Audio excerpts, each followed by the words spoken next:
All right. All right. I am back, and my volume is low on my computer, so I can't hear myself, and now I can. Much better. All right. So now I'm back. It's been way too long. Part of that has been, frankly, I've been a combination of lazy, burnt out, disillusioned, but also I finally have a new computer, so that makes streaming a whole lot easier. So I'm back, and technically, this is my second stream I've done because you guys may notice I'm on the other side of the screen because I have switched from StreamYard to Restream, and they put you on the other side. But StreamYard jacked up their prices. I did a test stream before paying for Restream. That's available over on Kick. It was okay. I did it was a habeus corpus petition from a tax protester sovereign citizen, and it had some really good spots, but it had a whole lot of repetition, so I didn't bother downloading it off of Kick to bring it to YouTube and stuff. That being said, I'm on Kick now.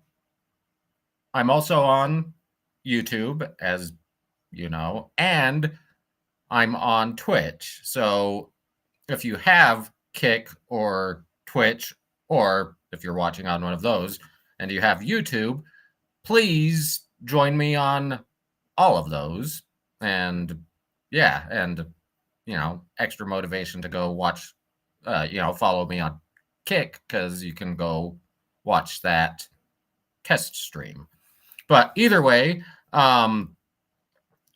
Brandon, I don't know that I count as adult supervision, but thank you. And Kova, good to see you. And likewise, Donald and uh, Janena. The comment interface is a little bit weird on Restream. I'm not used to it yet. And so, Constance, it is very important. And Dave, I've missed you guys, but a lot of you, you haven't seen me live, but I've been in a lot more uh, live chats in other people's streams. So I didn't disappear. I just hadn't been live. And Linux guy, you are correct. We are in Montana today.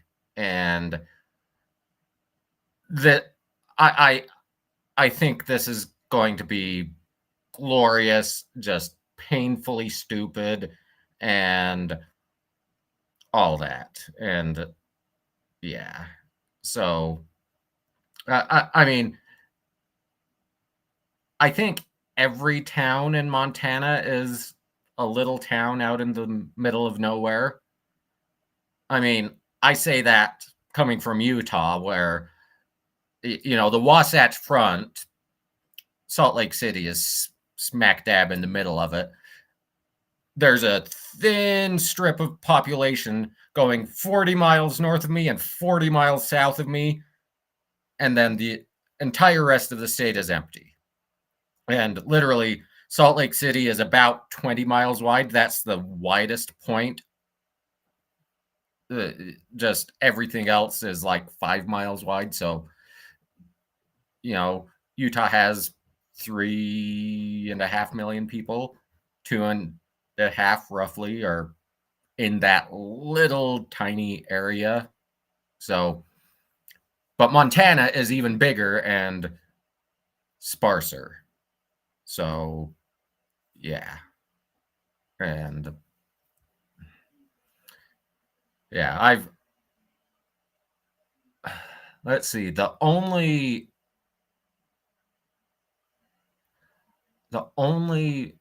bits of Montana I think I've made it into are West Yellowstone and its surrounds. It's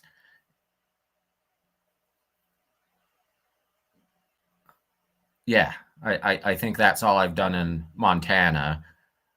As I've said before, family vacations for my family have always been either Europe or Wyoming, and it's yeah, we're definitely into the mountains, and yeah. So either way, let's get into it. So today, this is a habeas corpus petition filed by a sovereign citizen in Montana. It is from 2021. It was posted on Reddit, on the Am I Being Detained subreddit. And technically, this guy has 2 habeas corpus petitions. I opened both of them like a couple days ago. Neither of them will open anymore. Luckily, I had this one was still open. The other one is just giving me errors and it's not wanting to load. So I was only going to do one today anyway, but hopefully I can get that other one opened and do a double header, because it looks like it's pure gold. And so, habeas corpus petition, Supreme Court of the state of Montana. So, not U.S. Supreme Court of the state of Nevada, their highest court. So, habeas corpus is Latin, basically having the body, possession of the body. Where's the body? Show us the body. Do you have the body? So it's a writ to the court. Generally, it's one of the only things that the state Supreme Courts have original jurisdiction over, although you can bring a habeas corpus petition to a district court or circuit court, superior court, whatever your state calls it. Here in Utah, it would be the district court, the court of general jurisdiction. But it's basically the guy has already been convicted. I don't know of what. I've only glanced at this. But he's already been convicted. He is in prison, and he's petitioning to the court saying, hey, this is illegal. Let me out. Is essentially what a habeas corpus petition boils down to. So this is Darren Leland Reber, copyright, all rights reserved, sui juris, American State National.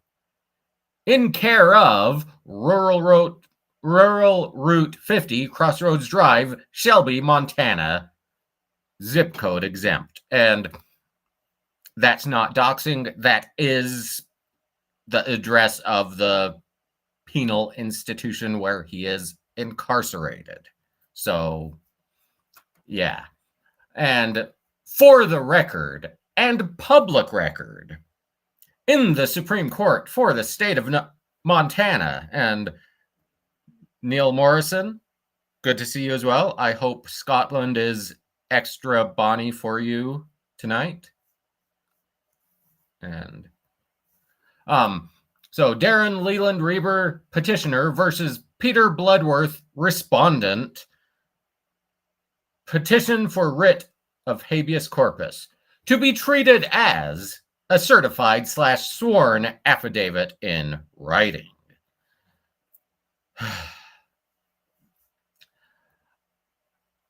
I'm not going to get a sovereign citizen bingo card, but I won't stop you from getting one. I don't have a link for it, but I'm sure click on any of Artie's videos and you can find it. But I'm assuming Peter Bloodworth is either I don't know. He could be the warden of the prison. He could be the attorney general, district attorney. Either way, he's probably a government employee, as those of you who have followed the delete laws saga know, because of the 11th Amendment and state sovereign immunity, you don't sue the state. You sue the governor in his official capacity, or you sue the attorney general in his official capacity, so on. And so, doesn't say Peter Bloodworth is being sued in his official capacity, but we're assuming that that is the case. So comes now a belligerent claimant by special divine appearance only. Thank you, Linux guy. It's, it was an educated guess on my part, but yeah. So special divine appearance. So he is a messenger from God. He's practically a blues brother.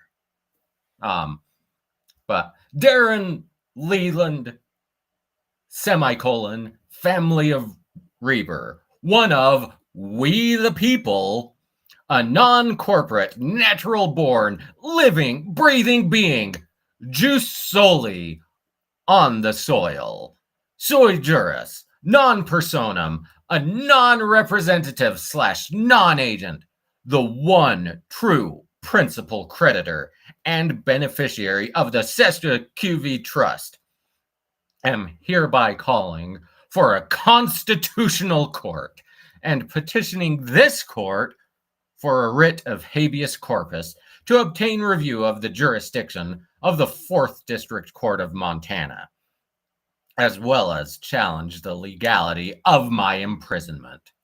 I proclaim myself innocent. And I mean, he's a sovereign citizen, so belligerent goes without saying. So, yeah. But that was an epic opening paragraph, if I do say so myself. I have been deprived of my constitutional right of liberty without due process of law by color of law agencies so named. State of Montana, County of Missoula, City of Missoula, Police Office of Missoula, and the 4th District Court of Montana, all of which are private, registered, legal business entities that are de facto for-profit governmental services corporations, all having their own Dun and Brad numbers. As opposed to Dun and Bradstreet, it's Dun and Brad. And, oh yeah, all capitals. And by color of law agencies. What the hell is a color of law agency? Like, literally, I've obviously seen and heard sovereign citizens rattle on about color of law, but I don't think I've ever heard of a color of law agency. I mean, it's obviously not a thing because, it's because the color of law is basically, it just boils down to, hey, you're acting in your official capacity. You appear to be acting on behalf of the government, and so we're going to hold the government accountable for your actions when you're doing it. That's all that the color of law is. It's the imprimatur. It's you're acting as an agent of the government. That's all it is. It's not some grand conspiracy. It's not it really isn't anything in the way that sovereign citizens use it. But apparently, color of law agency. Ooh. This doctrine. Wait, which doctrine? He starts a new paragraph. This doctrine. Which doctrine? The doctrine of due process, the doctrine of habeus corpus, the doctrine of color of law agencies, the doctrine of Dun and Brad numbers. What doctrine? And Neil, thank you very much for 11 months of membership. I do appreciate it. Hopefully I give you more bang for your buck in the next 11 months. But this doctrine includes, but is not limited to, challenges of my rights, status, and standing. Also challenges to personal, subject matter, and territorial jurisdiction, as well as claims that forum of the 4th District Court of Montana is not judicial in nature.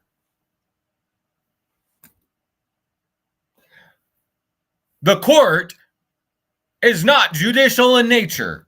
The court is not a court.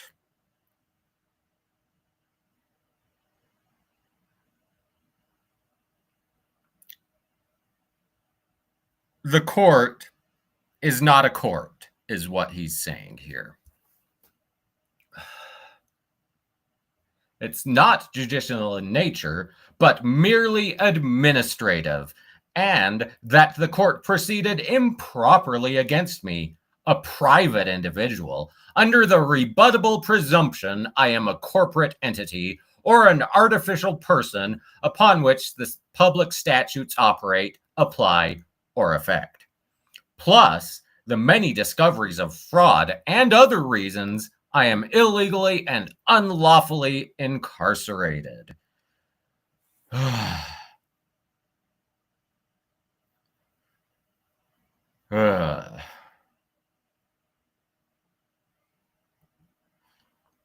3 cents. Good to see you, Paul.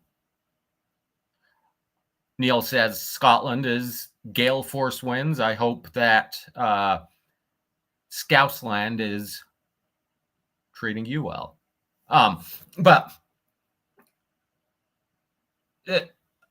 I do find this actually interesting. The court proceeded under the rebuttable presumption that he's a corporate entity. Now, the reason I find that interesting is because how many times have we said when sovereign citizens get up and say, you haven't proven jurisdiction, you haven't proven jurisdiction, you can't, and when we say, well, that gets proved at trial. There's a rebuttable presumption that the court has jurisdiction in the criminal cases because the arresting agency says, you know, hey, you were driving within the city limits of Missoula, Montana. You committed the crime within the territorial jurisdiction of Missoula, Montana. You were on Main Street holding a gun. That's a rebuttable presumption. Now, before trial, you can bring a motion to dismiss for lack of jurisdiction and say, hey, look, we were in Great Falls. We were not in Missoula. We were in Great Falls. You can't prosecute me. I wasn't there. Of course, then Great Falls brings, but either way, that's the rebuttable presumption. And then at trial, the prosecutor asks the arresting officer, so officer, did you see a person with a gun? I did. Is that person in the courtroom today? Yeah, the defendant right there. And you saw him with the gun in Missoula, Montana on Main Street, correct? Yes, that's where I saw him with the gun. That is evidence now in the trial of jurisdiction, as well as of the crime itself. But either way, that's evidence of jurisdiction in the trial. Now, you can still bring other evidence. Chances are you're not going to rebut jurisdiction now. You can, say, hey, that was a toy it wasn't me. It was, you can bring other defenses, but so now he's been convicted. So it isn't a rebuttable presumption anymore. It's proved. They had jurisdiction. So he's going to lose this one. Of course. The difference is he's not saying, oh, there's a rebuttable presumption that I was in Missoula. He's saying it's a rebuttable presumption that he's a corporate entity or artificial person, which that's not even a rebuttable presumption, but that's also not a presumption. That's not an allegation. It's irrelevant. It's just sovereign citizen gibberish. It's sovereign citizen gibberish. So, I mean, you do still have to prove them guilty, Brandon, but they're not doing themselves any favors by chanting the sovereign citizen incantations instead of, trying to defend themselves on the actual merits of the case. So, I mean, we have seen sovereign citizens win before, but it's typically, well, you had a driver's license. Why didn't you produce it? We could have avoided all of this. Case dismissed. You weren't driving without a license because you had a license. You just failed to present it. And so here now comes my living testimony in the form of an affidavit in which to support my petition for a writ of habeus corpus. It is presented to the best of my knowledge and belief and is sworn under oath and penalty of perjury. If the following 18 grounds are not rebutted, point by point, they will be deemed factual evidence and shall be on the record as truth, and then shall become the judgment. No, that's not at all how the law works. Now, it would be good practice for the attorney general or whoever to say, hey, no, this is wrong because, but first of all, an affidavit doesn't need to be rebutted. A motion does. But sovereign citizens, you didn't rebut it within 10 days, therefore it's true. That doesn't exist in law. That is sovereign citizen magic. It's ridiculous. So, and of the 18 grounds, the first is rights. I hereby invoke and stand firmly upon all my natural rights given to me by my God. Mine, I own him. Which are written in the documents listed below. These and others are universally known as supreme law of the land, for which the United States is bound by. I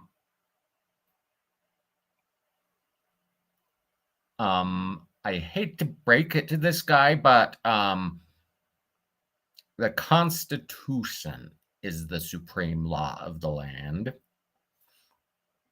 Most of this stuff isn't law.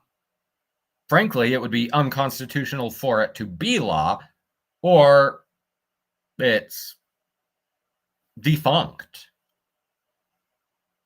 It doesn't exist anymore. But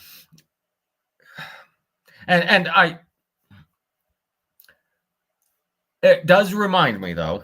So, as I mentioned at the start, as motivation for you to go follow me on Kick, I did the tax protester habeas corpus there. That habeas corpus, it's from Utah. It was served on the feds. The process server was our old friend Rayland Brunson, the moron that sued to overturn the 2020 federal election in Utah state courts using the Book of Mormon as his case law, essentially. And Anacito, good to see you. And so that I was just reminded of that because, number one, that was funny as shit. But also because, according to this guy, the Holy Bible, King James Version, is the supreme law of the land for which the United States is bound. And no, that would be a violation of the First Amendment. And yeah, it's like this dude can hold himself to the standards of the Bible. Doesn't mean I have to, doesn't mean the government has to. Frankly, the government can't, although certain parts of the government do try. But the 1215 Magna Charta, not the Magna Carta, the Magna Charta, which I mean Magna Carta is Great Charter, but yeah. So the 1620 Mayflower Compact, the 1628 Petition of Rights, the 1641 Grand Remonstrance. I don't even know what that is. The 1689 English Bill of Rights. Yeah, that doesn't have much effect here in the US, but whatever. And I actually couldn't tell you, Constance. That is the version the Mormons use. I can tell you that because Utah grew up through it. Yeah. But the 1765, the Declaration of Rights in Congress at New York, 1774, the Declaration of Rights in Congress at Philadelphia, the 1776 Declaration of Independence, the 1777 Articles of Confederation, the 1783 Treaty of Peace.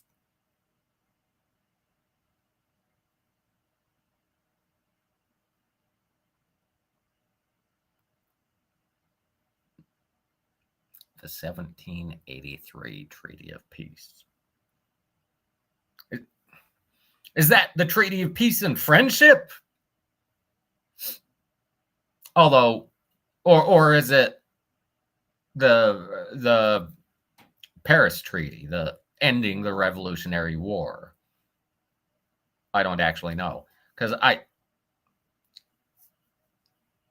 but either way, the 1789 United States Constitution, the 1791 Bill of Rights, the 1868 Constitution for the United States of America.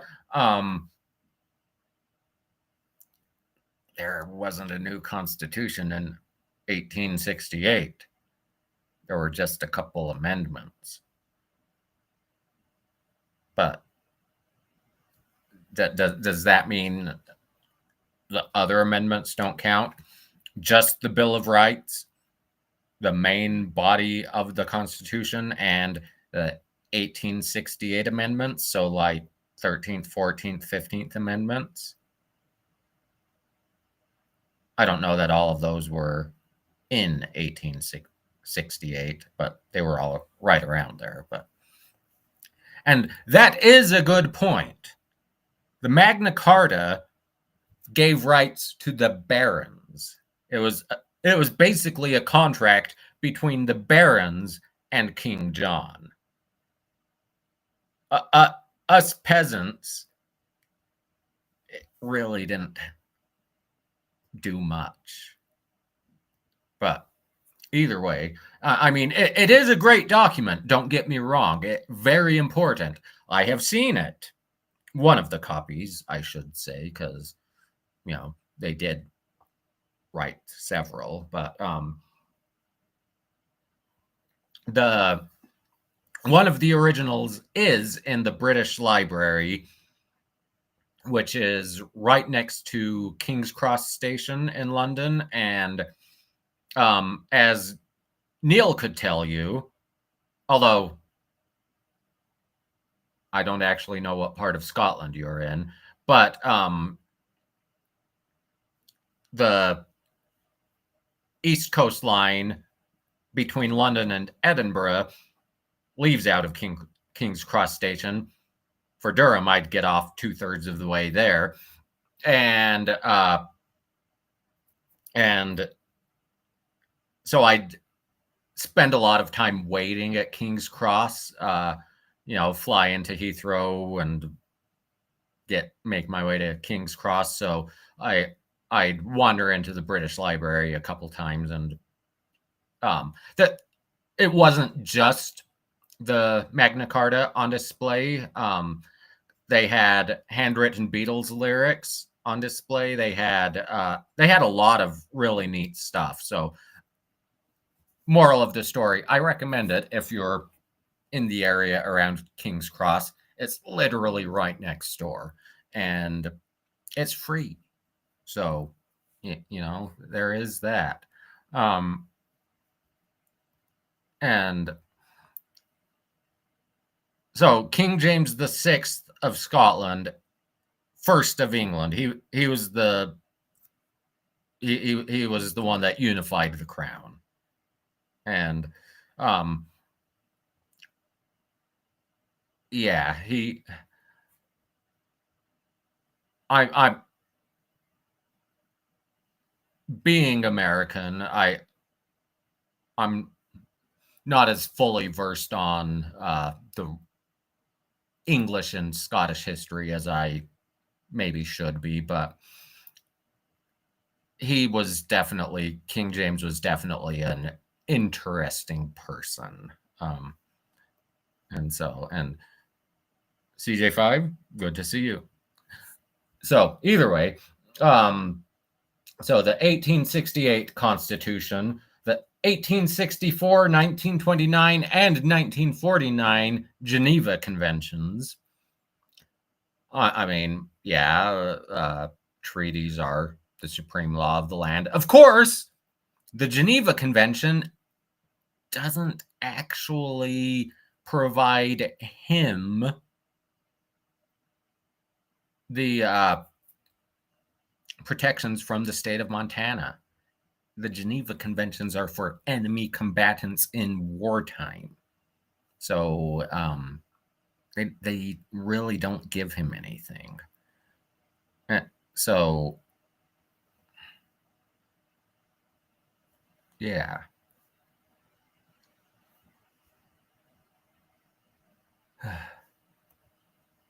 Okay, that's what I was thinking, but I couldn't tell because I knew the Treaty of Paris was 1783, but the Treaty of Peace and Friendship, since Morocco was the first to recognize the sovereignty of the U.S., I couldn't remember the year, but I knew it would be pretty close. So I wasn't sure if it was also 1783, but either way. And that reminds me, I should be wearing my real Moroccan fez for this, although it's not going to stay on over my headphones, so I'm not going to. But yeah, when my parents went to Morocco earlier this year, their driver was telling them about how proud the Moroccans are of being the first to recognize the U.S. and the special friendship between the two nations. So, and I just had to laugh at that. So, but the 1948 Universal Declaration of Human Rights, the 1976 International Covenant of Civil and Political Rights, Article 1 through 27, signed by the United States in 1993, hereafter ICCPR. So, yeah.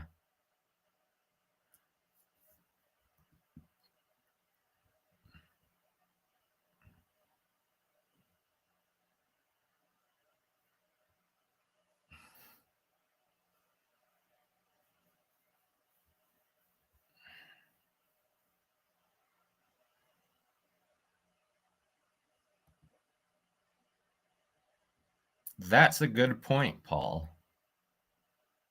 It's that's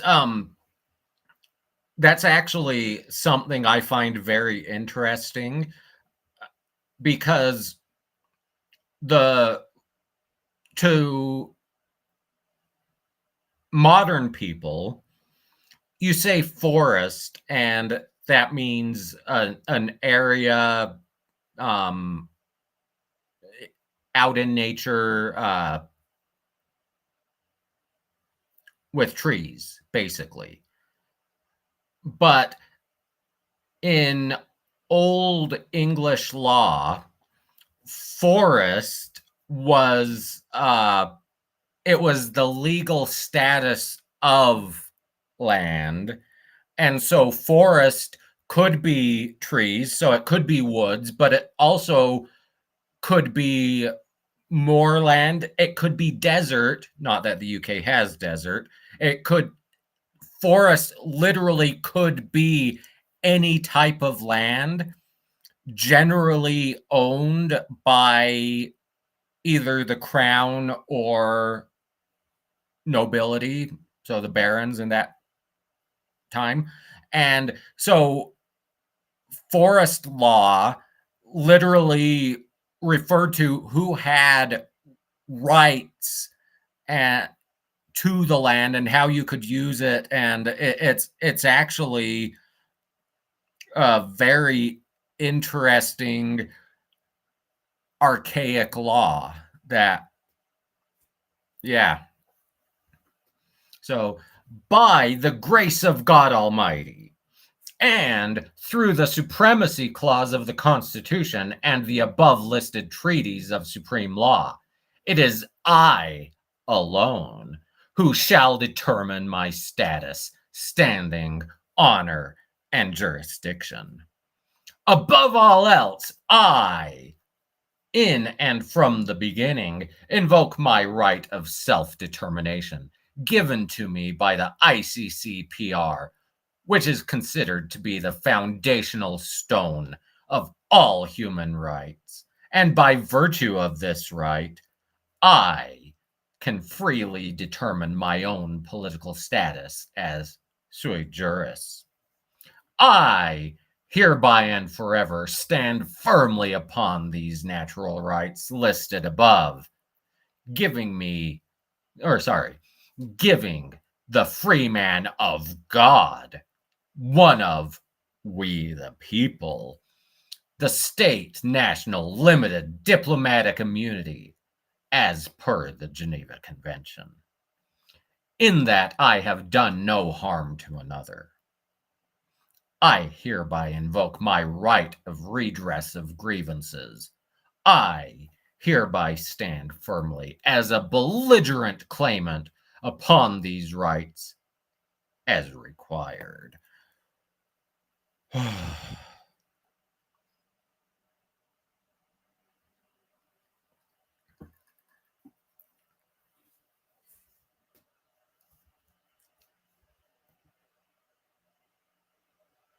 Okay,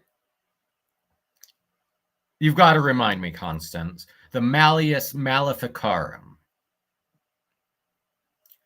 I know what that is, but I can't remember. Is that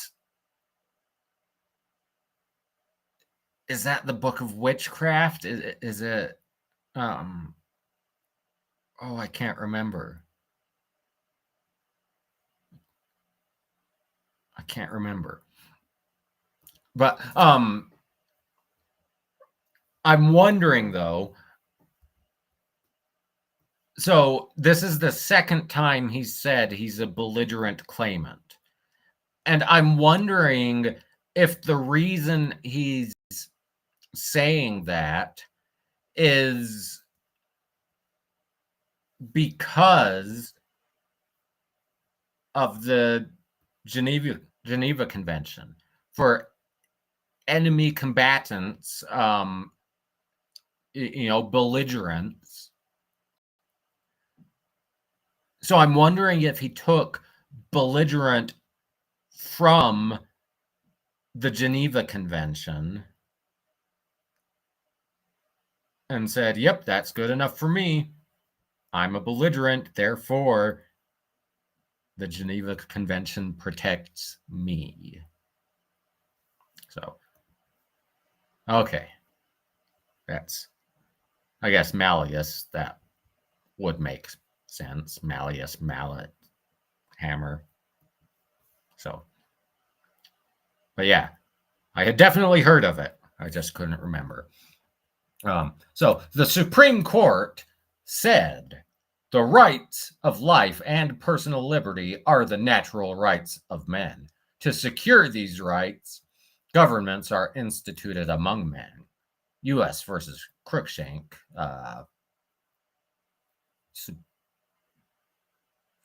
That's not a complete citation.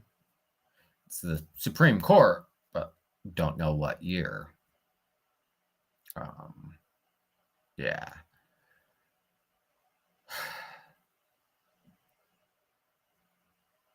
So, the individual rights guaranteed by our Constitution and treaties cannot be compromised or ignored by our government or by its courts. See Article 6, Clause 2 and 3 of the U.S. Constitution. For example, in United States versus Johnson, District of Pennsylvania, 1947, Federal District Court Judge James Alger ruled that the privilege against self-incrimination is neither accorded to passive resistant, nor to the person who is ignorant of his rights, nor to one indifferent thereto. It is a fighting clause. Its benefits can be retained only by the sustained combat. It cannot be claimed by an attorney or solicitor. It's valid only when insisted upon by a belligerent claimant in person. McAllister versus Hinkle, and Commonwealth versus Shaw, yada yada, lots of citations. But so basically, what that's saying is, hey, the Fifth Amendment right against self-incrimination,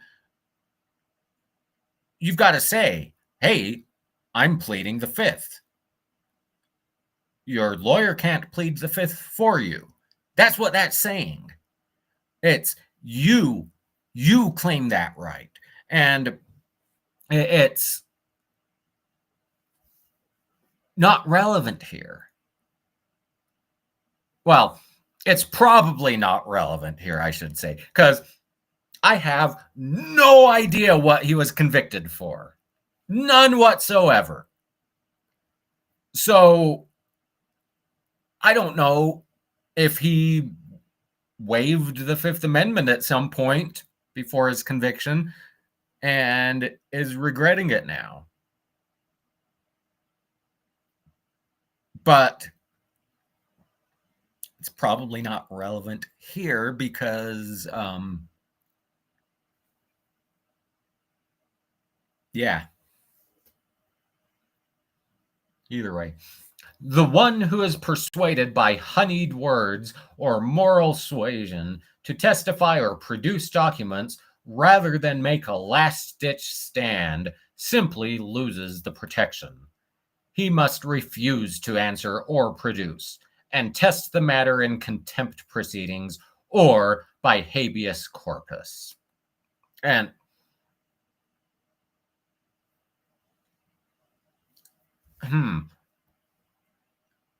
Produce documents, though. Did he fail to produce his driver's license as a sovereign citizen? And now he's claiming, well, you couldn't force me to produce my identification because that's the production of documents, and that's protected by the Fifth Amendment, even though the courts have said over and over and over that identifying yourself isn't incriminatory, therefore you can be forced to identify yourself. So, yeah. All governments, corporations, agencies, agents, officers in every level of government and every state, county, municipality, and in every capacity must obey this Constitution and treaties of supreme law if they are brought forward into the light. And once again, the treaties, frankly, they're to do with interactions with foreign nationals and foreign combatants and international trade. They really don't have anything to do with the rights of American citizens within the confines, within the jurisdiction of the U.S. These treaties would protect us in England, but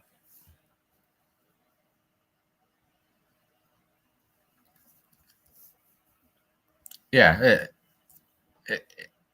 it's crazy. It really is crazy that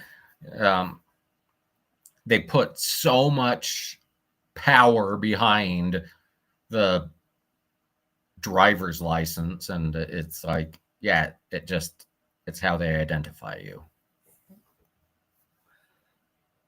Here I shall stand, rescinding all past agreements or waivers of rights for the cause of fraud. I hereby repudiate, revoke, and rescind any waiver I may have previously made of these rights, unknowingly, unwittingly, under duress, under coercion, forced upon me through fearful scare tactics, under any false assumption or presumption, or through any perceived tacit agreement, or by any signature which may have been used by a fictional corporate officer registered by my all-caps name of some fraudulently created dead entity or vessel lost at sea, or transmitting utility. Ooh, so he got the vaccine. He's a transmitting entity. 5G. I never got 5G reception when I got the shot, but maybe mine was defective.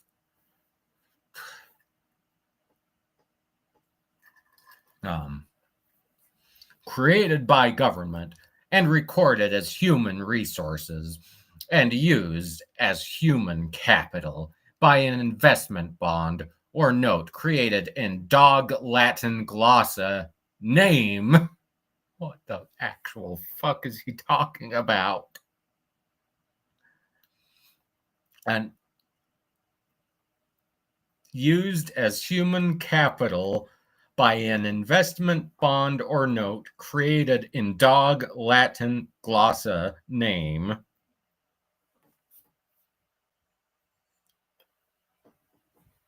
What the?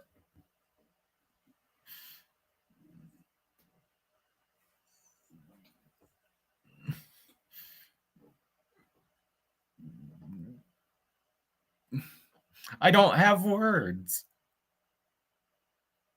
I just don't have words for the stupidity of it. I mean, what is a dog Latin glossa name?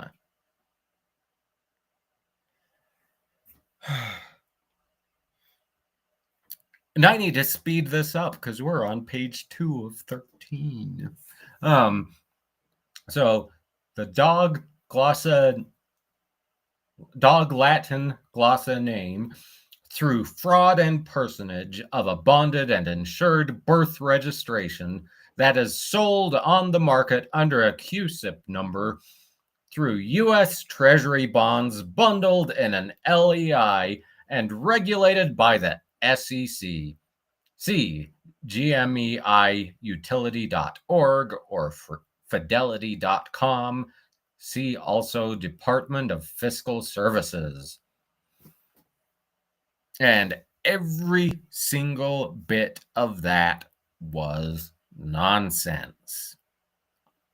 You know it, I know it, this moron knows it.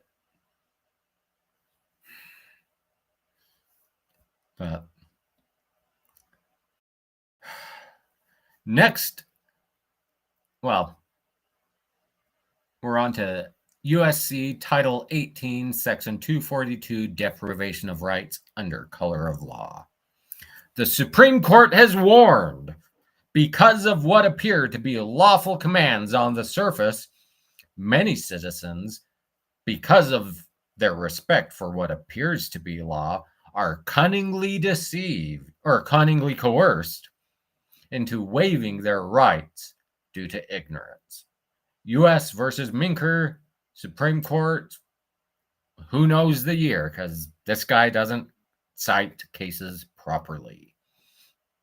Also, waiver of constitutional rights not only must be voluntary, they must be knowingly intelligent acts, done with sufficient awareness of the relevant circumstances and consequences. And that's why you are read the Miranda warning. You have the right to remain silent. Fifth Amendment. Anything you say can and will be used against you. Also Fifth Amendment. And frankly, due process. Let's not forget that, which is in the Fifth Amendment too, and 14th. You have the right to an attorney.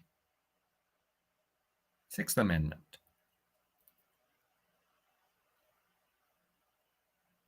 I think.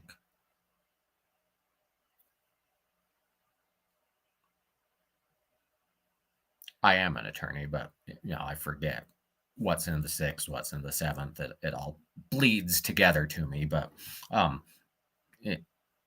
you have the right to an attorney. Sixth or seventh.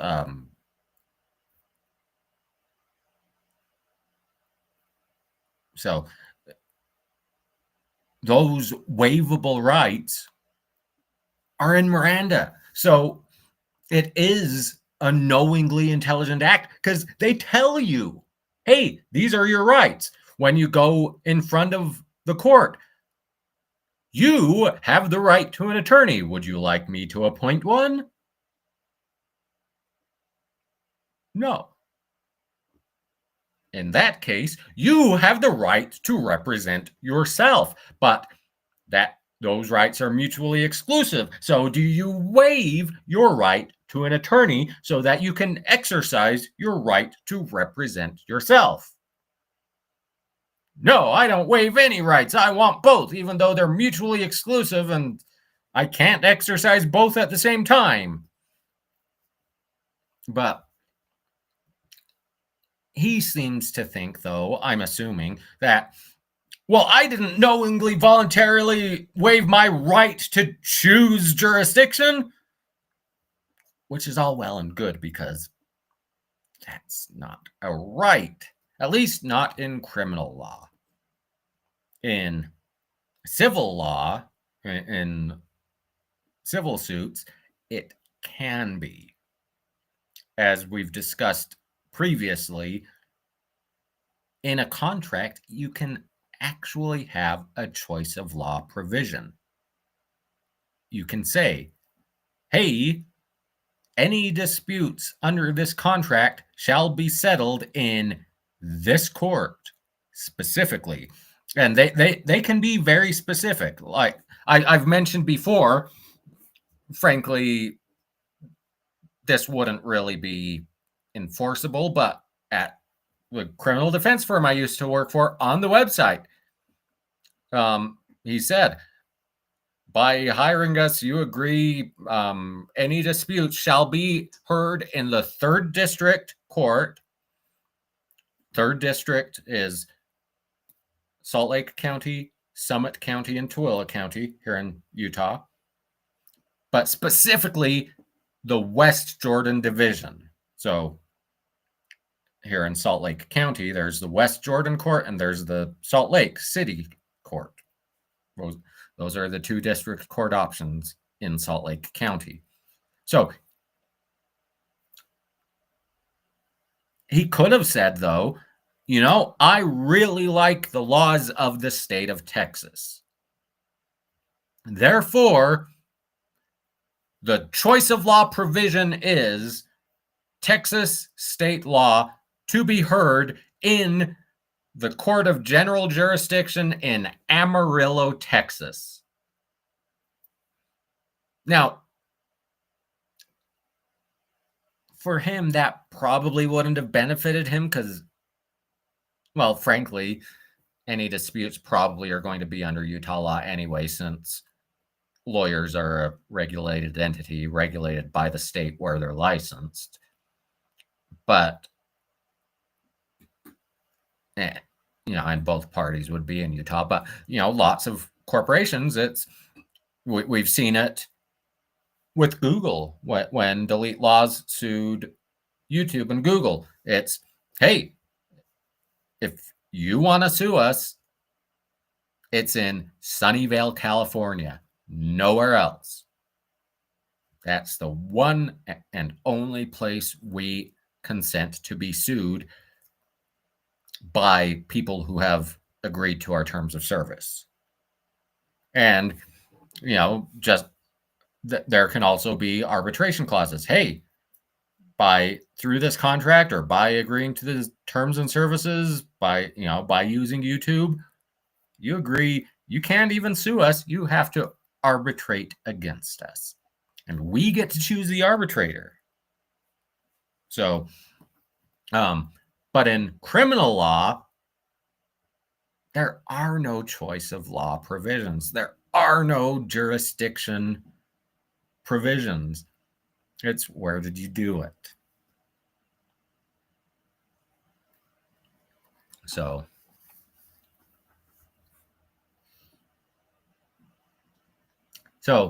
number 2, status.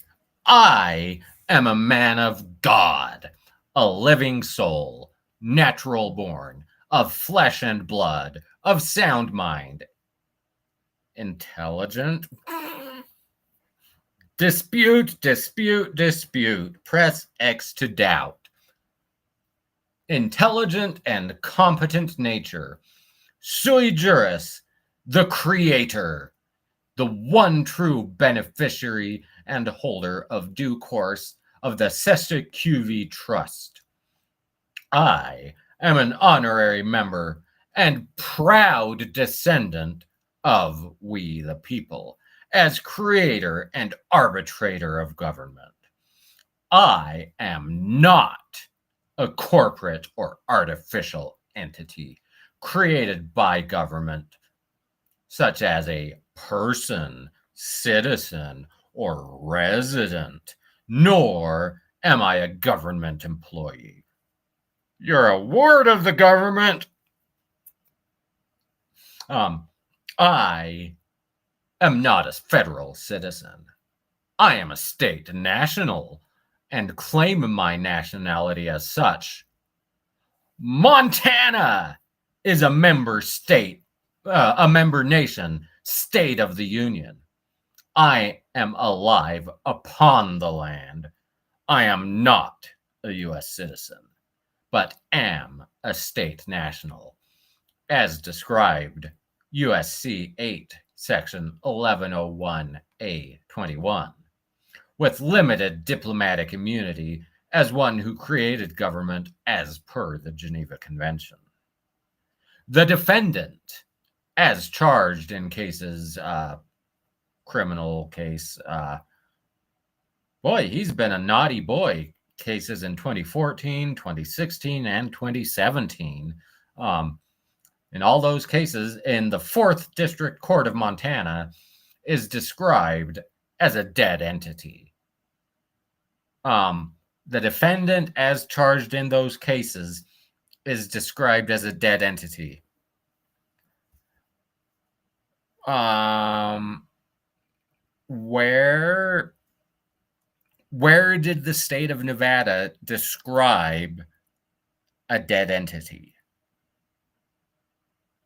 Like, literally, if you pull up the indictment or criminal complaint, there's not going to be any mention of a dead entity.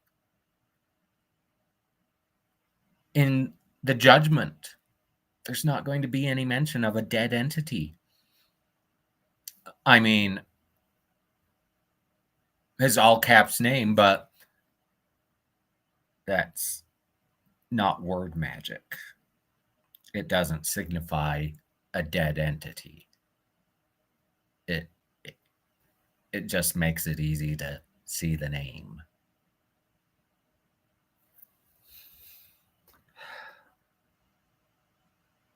As such, it has no labor to earn on its own, through its own efforts, or its own blood, sweat, and tears. So, it is therefore incapable on its face of giving remedy to the state of Montana Corporation. Number 3, standing. Only a righteous and lawful, living man or woman can have standing! Exclamation point. Only a man or woman is born alive.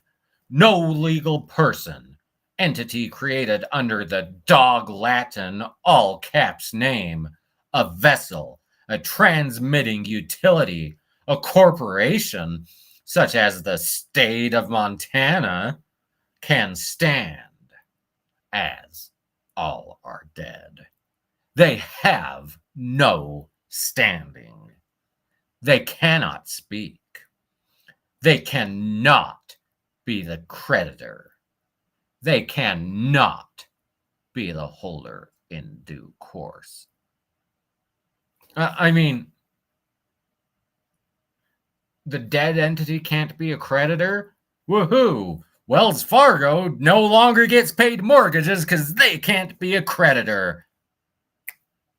Good news, everybody. You know, the Wells Fargo can't sue JP Morgan because they're both dead entities, so they don't have standing to sue.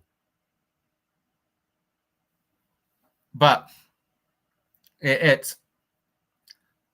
I still think this is kind of a stupid concept, but the sovereign citizen, his mind might be blown by the fact that criminal charges can be brought against corporations.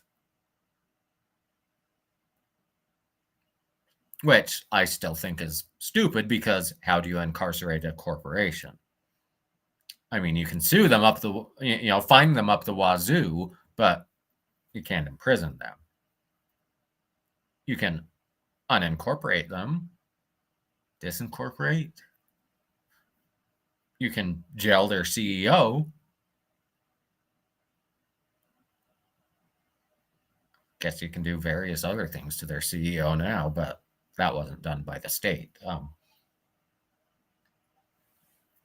So, number 4, fraud. And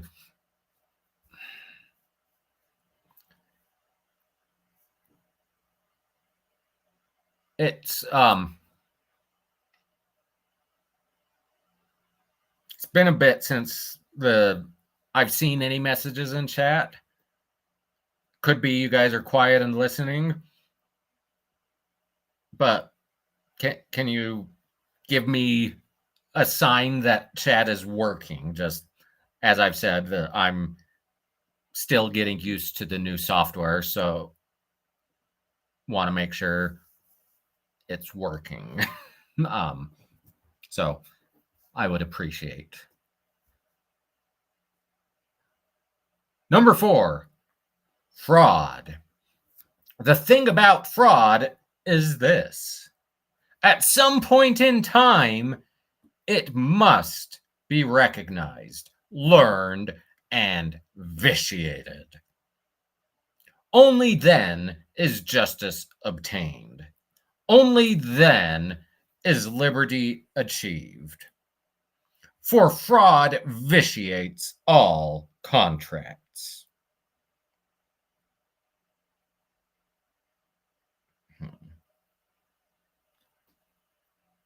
Let's see.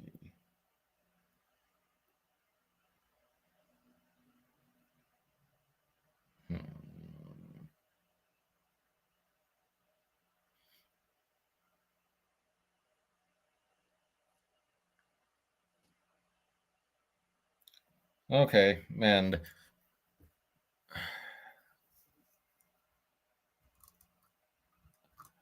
looking, I just pulled you guys up on my phone, and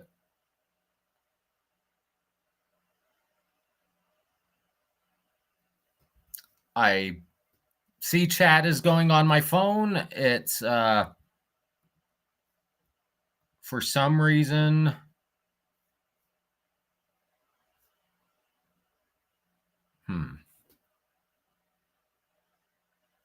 for some reason it is not here. So what I am going to do is I'm going to go here, and I am going to preemptively mute this, and I am going to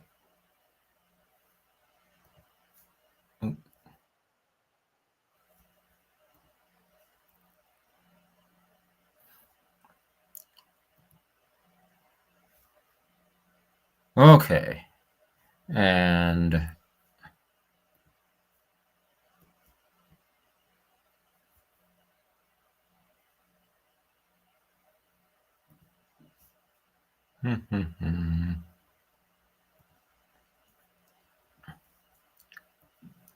okay, well, I've got you pulled up on YouTube itself, so I haven't been ignoring you.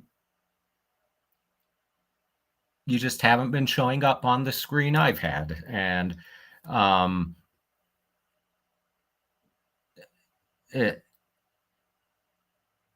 it looks like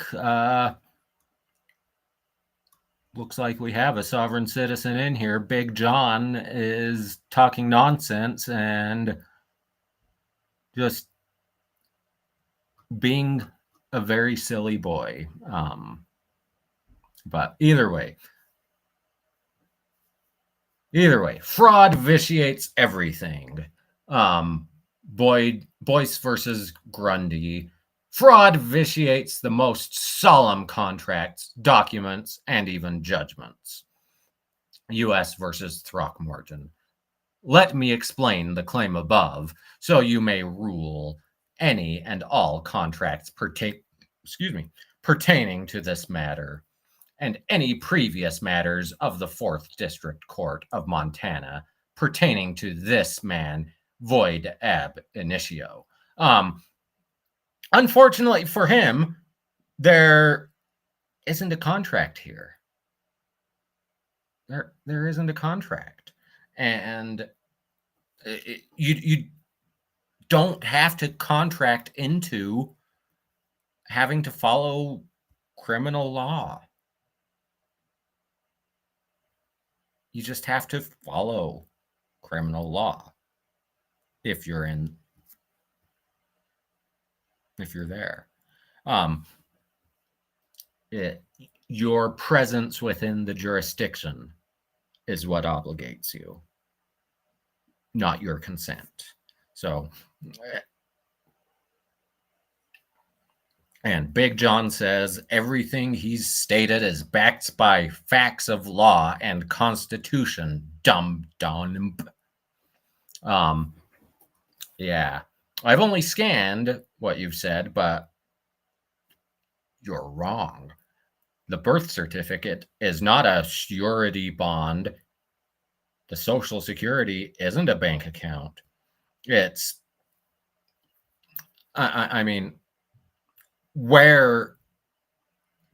seriously, where do I withdraw funds? Where do I withdraw funds from my Social Security account? You can't, because it's nonsense. It is nonsense. And criminal law for the people is strictly under the Constitution, dum-dum. Yeah. No shit. No shit, Sherlock. Criminal law, just like every law, stems out of the Constitution. State criminal law from the 10th Amendment, which gives states the police powers within their own jurisdictions. It's and then there's the federal criminal law as well, which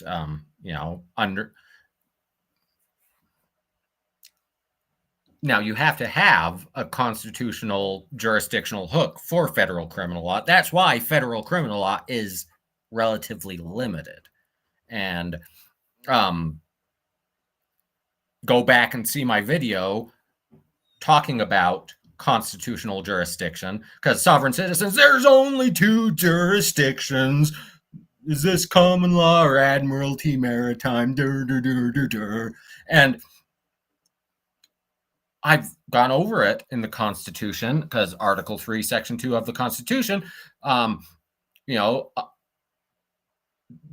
this court and the courts created under it, so that's federal courts. So state courts fall under the state constitutions. So they're completely irrelevant. But federal courts get to hear controversies under the Constitution, under the laws enacted thereof, between the states, between citizens of different states, and yada yada yada. There's just all sorts of fun stuff. So, and Big John, you're just spouting nonsense, and you're spouting nonsense. Without a living corpus delicti, backed with affidavits or affirmations, coupled with a mens rea and actus reus, it's actus reus, you, not I, then there can be no crime. No. There doesn't have to be a victim. There are victimless crimes. The actual victim does not have to be the complainant. They do not have to. They can say, I do not want to press charges, and the government could say, sucks to be you, because we press charges, not you. But most crimes have a mens rea component, although there are strict liability crimes, such as speeding. And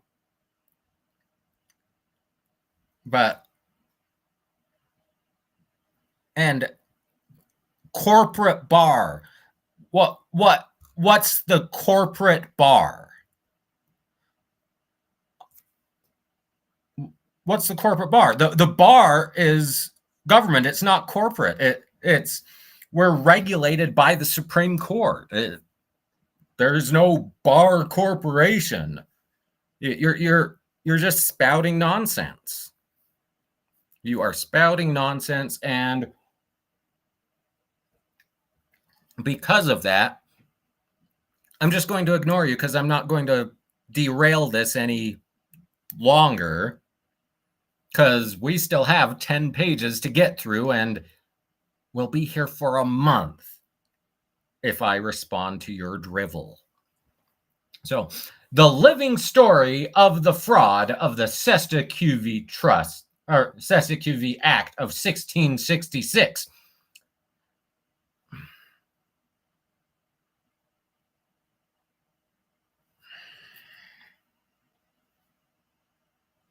The Cestui Que Vie Act of 1666. That's the year of the Great Fire of London.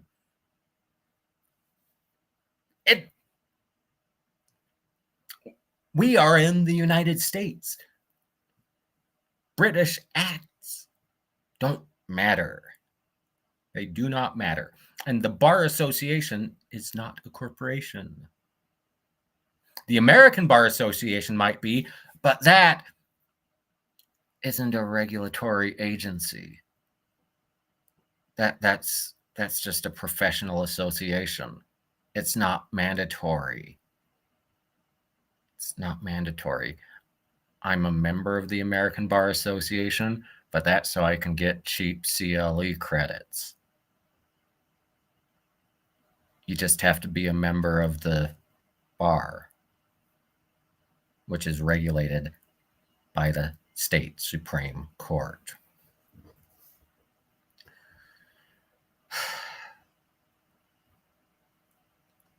Jeez, you're dumb. My mother, a woman, a living soul, created by God. No, your mother was probably created by your grandparents fucking. I mean, she might have been a test tube baby, but that's probably how she was created. But of flesh and blood, very much alive, went into the foundling, a safe place to abandon a child, hospital, believing she would get care, but instead was falsely declared indigent, a pauper. Then, having undergone the extreme duress of childbirth and under the influence of painkillers. Well, that was a complete sentence. Not a very good complete sentence, but they put a period there, so I'm assuming they meant it to be a complete sentence. But she filled out unexplained forms put before her by the presumptive tacit agreement of government. She was unknowingly coerced into signing them as an informant, one who gives someone up, and as a citizen, as a person, as a resident, by historical definitions of a city employee, a dead legal entity, or office of person, and as someone there temporarily to do business. My innocent mother, thus failing to recognize the lifelong consequences of her actions, as there was no full and honest disclosure, nor any meeting of the minds, which surely vitiates any contract. Well, whoop-de-doo! The birth certificate isn't a contract. This form that my mother signed was fraudulently used to create a document of title, a bond, an insured security, and was sent to the Department of Human Resources, registered as a human capital. Slavery jointly by the Foundling Hospital and by the state of Montana. This action created a copyright infringement and unlawful conversion of a given Christian born name converted to birthed names and bonded with their attached QSIP numbers attached to the Cestui Que Vie trust. All look-alike, sound-alike names, a constructive fraud created by powerful and corrupt groups of controlling men.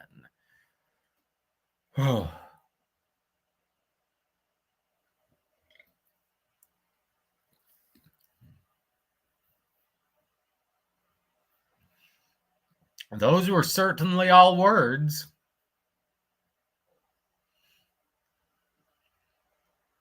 They were all gibberish, but they were certainly all words. Complete nonsense, every one of them. I recognize the fraud, and this man, a living soul, a child of God, has awoke to the fact that it is I that has been fraudulently held as the surety and the debtor, when I am the true holder in due course and the actual creditor. I, as a man, refuse to be held as the surety for the bond in trust. I have been deemed lost at sea by my very co-trustee of my own estate, while my employees, government corporations, steal from the fruits of my labor.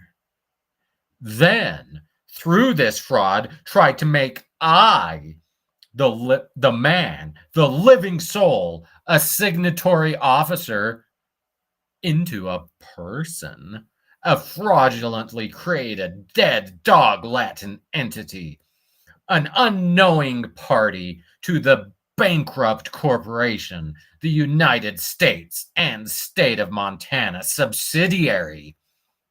All just constructive fraud.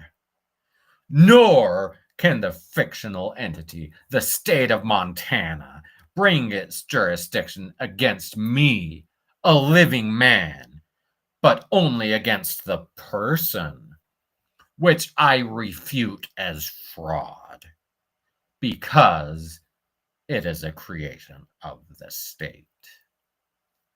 Then get the fuck out. Leave if you don't like the jurisdiction. I ask you this, Supreme Court of Montana.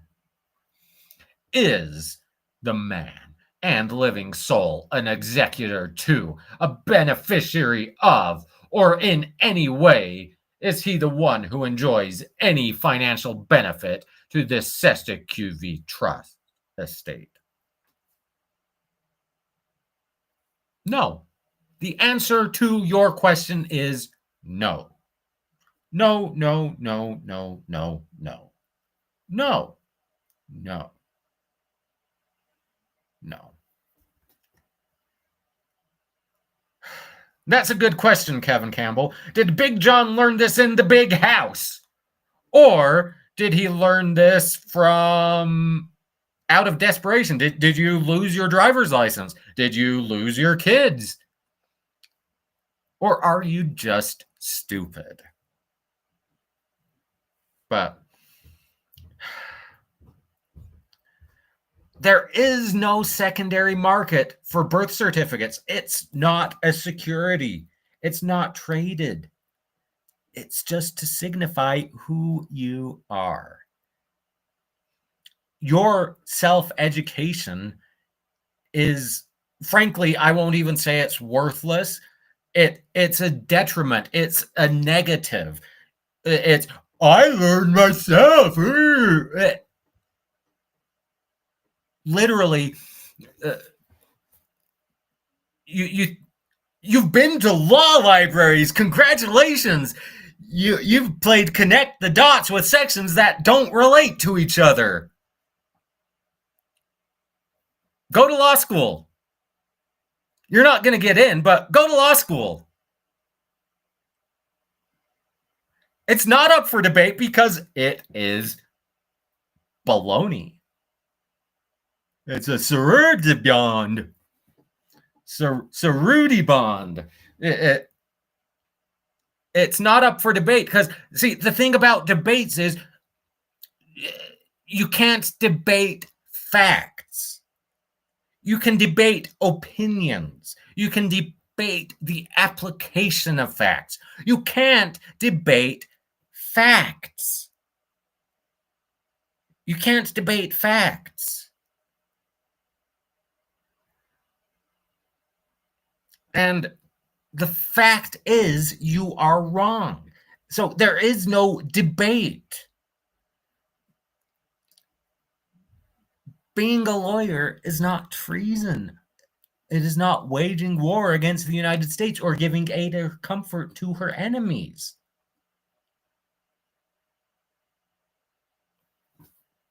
The law license is 2 rooms over because I don't have my wallet in here.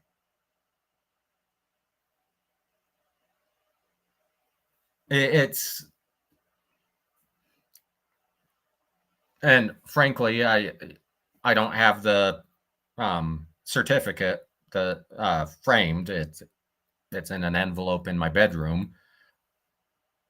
But I have my bar card, but like I said, it's in my wallet in the other room. And see, that's the thing, though.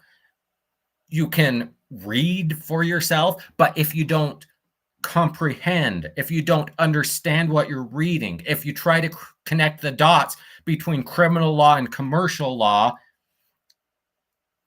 you're not going to come up with results that are actual reality.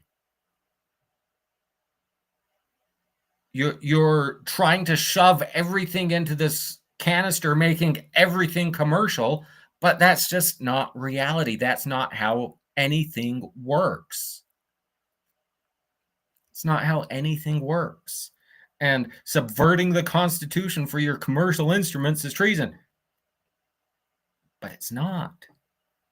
It's not. I mean, even if we take what you're saying, it would be insurrection. Because, like I said, I'm not doing it to aid China or whatever. So,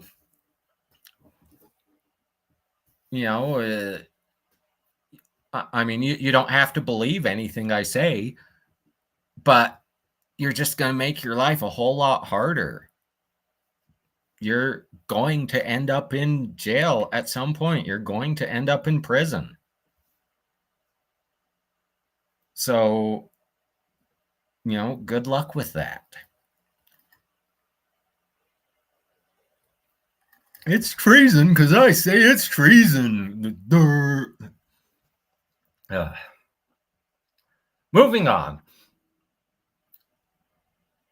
Or, so following on from the question, or does one have to call in a federal bankruptcy judge to dissolve the Cestui Que Vie trust and settle and claim the estate / the minor account? Or does one just claim it by asking the administrator, as the law states? Huh? That's just all nonsense. These private secret trusts are set up under canonum de ius positivum, canons of positive law. See Canon 2048, 2050, 2051, 2052, 2053, 54, 55, 56, 57, 21, 24, and 21, 27. Canons of positive law. Is that like canon law as in church law that he's trying to cite to there?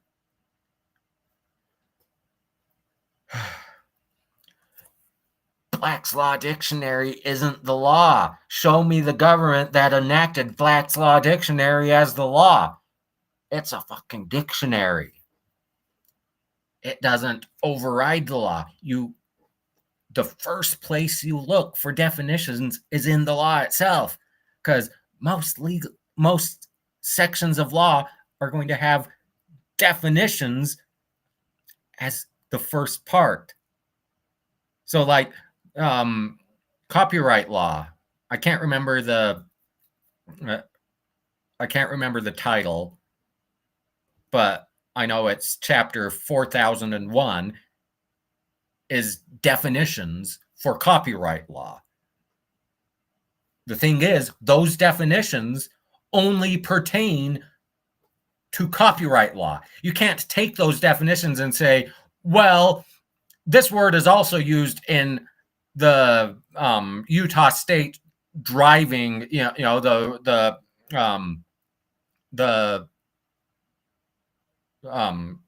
statutes for governing drivers. So since it's the same word, I'm going to define it out of Section 4001 definitions from federal copyright law.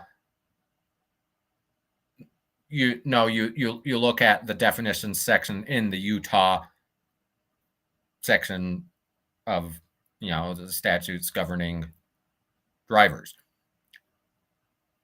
But it's only if it doesn't have the definition, then you look to other sources like Black's Law Dictionary, or there might be a definition in case law. That might be the definition you need to look to. So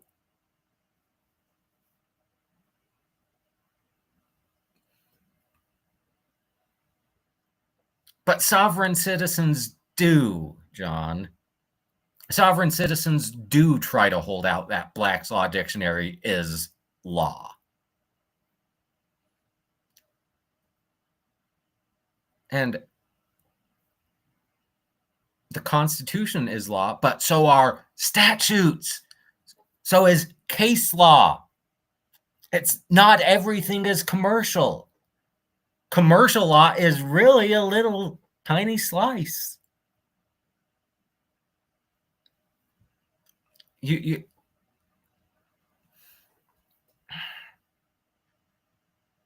I'm going to get myself canceled here, but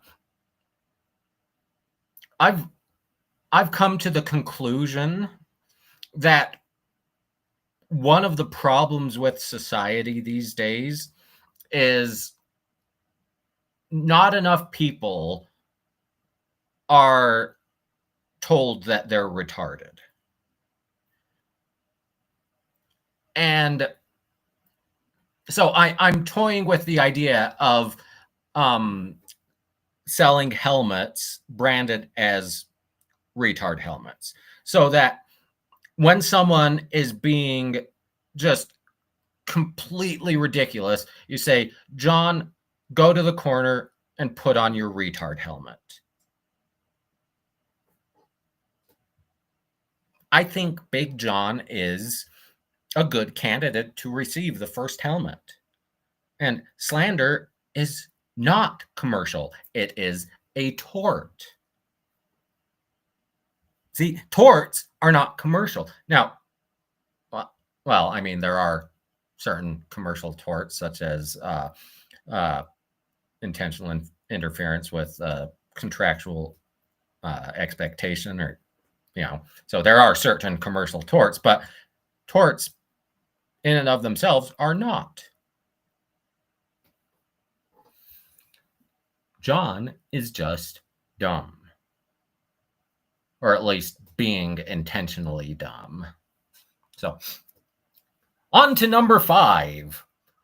I recently learned of the fraud committed by the courts, the Bar Association, and those of perceived authority claiming to represent this de facto government, a foreign corporation, calling itself the United States, and a subsidiary corporation, the state of Montana, who, having created a false fictional entity, which is known as Darren Leland Reber, and that it was this fictional entity that was being charged as such in the above cases. And Fletcher Boy, thank you for the super chat. I can't pull it up on screen because Restream is still being dumb. But yes, people do think the Earth is flat, and there's a lot of overlap between those people and sovereign citizens. Big John, what shape is the Earth? Can you tell me that? I still need to do my parody flat Earth video. We live on a bowl-shaped Earth.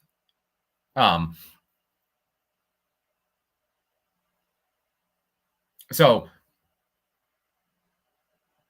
yeah, Marbury versus Madison is case law. It's the Supreme Court claiming the province of, they get to decide what the Constitution means. They claimed for themselves constitutional interpretation.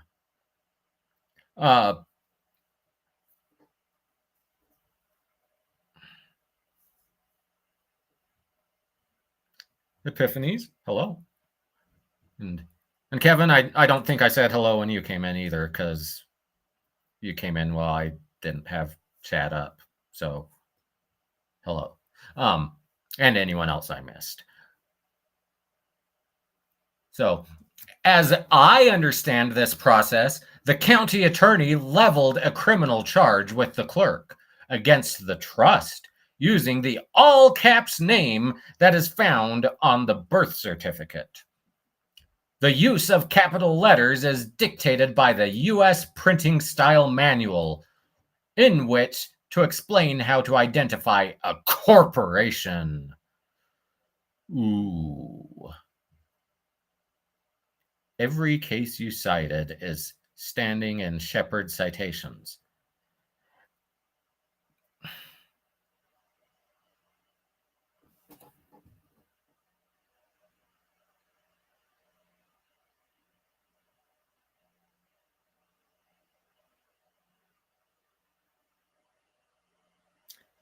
Every case you cited is standing in Shepard citations. I don't know what the hell you are trying to say in that sentence. Literally no clue. Now, Shepard is, well, it was a manual back in the Stone Ages that you would use to check that case law was still good, to make sure that it hadn't been overturned by a higher court or by a new ruling or whatever.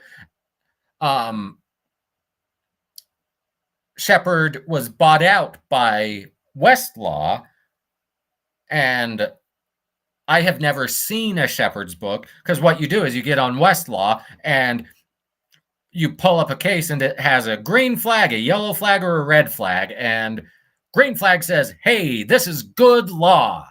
Yellow flag says, hey, there's some negative treatment, but it's probably still good law, but maybe be a little careful. Red flag says, hey, at least parts of this have been overturned. It still might be good law, but you know, you need to, yeah. See, I do know what Shepard citations are. I just don't know what you're saying in your sentence. Every case you cited is standing in Shepard citations. Like, do you mean it has the green light? Do you mean it's good case law?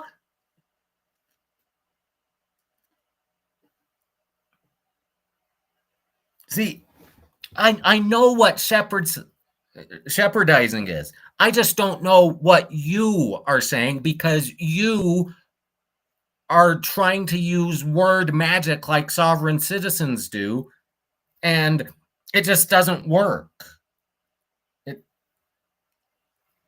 You come up with sentences that don't make sense. So if you're saying, hey, Shepard says these are all good case law, I'm not going to disagree with you that it hasn't been overturned.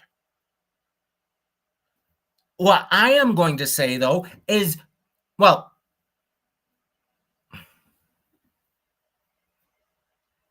I'm not even going to say that. I was going to say they just stand for something other than what you are claiming they do. But I'm not even going to say that, because you haven't said what those cases even stand for. You just put citations up, which, whoop-de-doo, you put citations up. All I'm saying is they are, you know, case law is law. So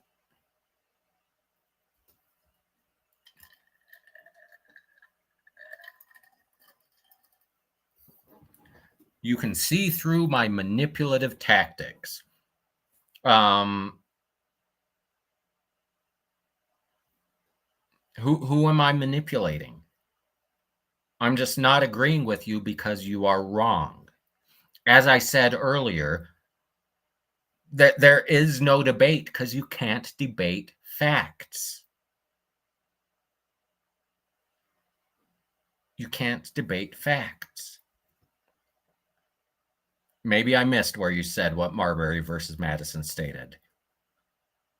But as I mentioned, Marbury Madison stands for the proposition that the Supreme Court gets to decide the interpretation of the Constitution, ultimately.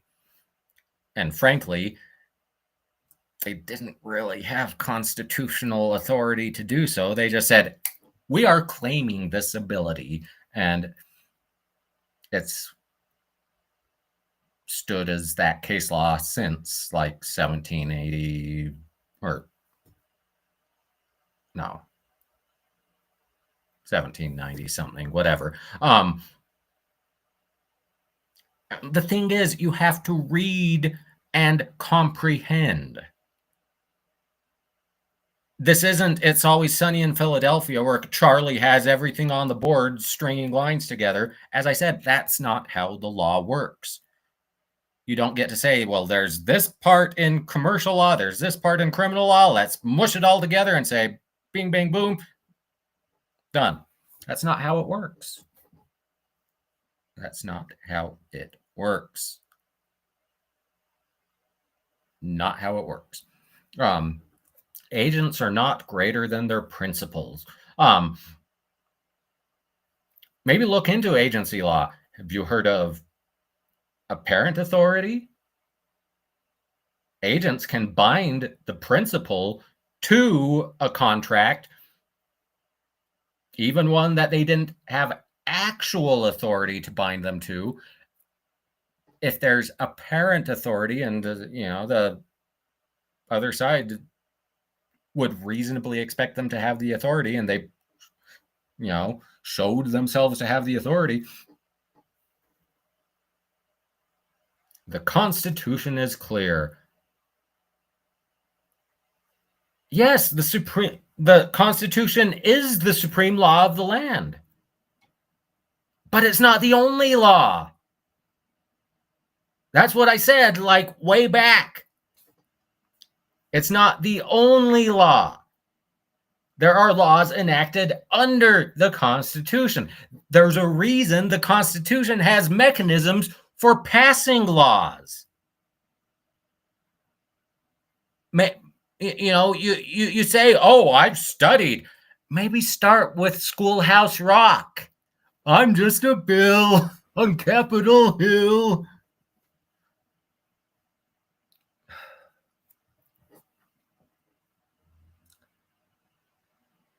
Where am I?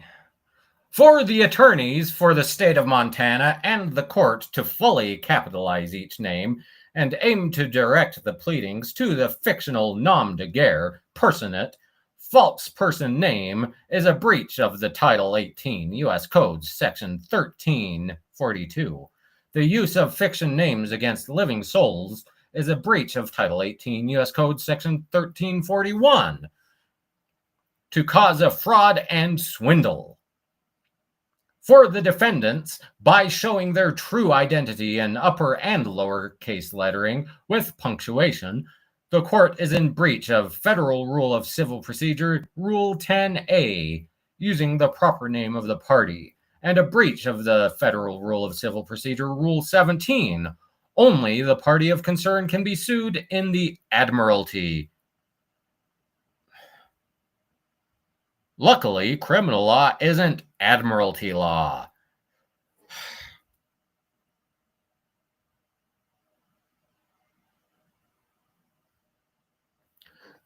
Okay, Big John, I've done a whole video on this. But let's go there. Article 3, Section 2. And let's see.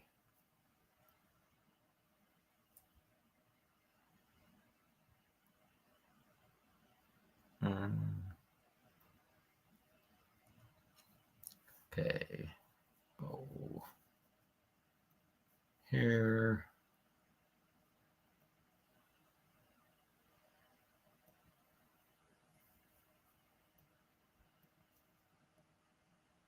Okay, so here's Article 3, Section 2, Clause 1 of the Constitution. So, no, that's not what I wanted. I don't like that website. We'll go here. Okay, the judicial power of the United States. So this is for federal court and federal court only. Because, where are the, there I am. Article 3, Section 2 is only about federal court jurisdiction. So, the judicial power of the federal court shall extend to all cases in law and equity arising under this Constitution. So, there's federal courts have jurisdiction to decide constitutional issues. The laws of the United States. So, they get to decide on the laws of the United States. So, federal law, which includes copyright, trademark, tax, criminal, that's the laws of the United States. And treaties made. So, federal courts get to decide disputes about treaties. Or which shall be made under their authority to all cases affecting ambassadors, other public ministers, and consuls. So, the ambassador or consul general of Great Britain sues in federal court to controversies between two or more states. So, if Utah sues Nevada, it is sued in federal court. In fact, that case, the Supreme Court would have original jurisdiction. It would not be held in the district court, the federal district court. No, because that's one of the cases where the federal Supreme Court, the United States Supreme Court, has original jurisdiction to decide cases brought between the states, between the state of Utah sues the state of Nevada over the water rights under Skull Valley. That is in Supreme Court. So that's federal jurisdiction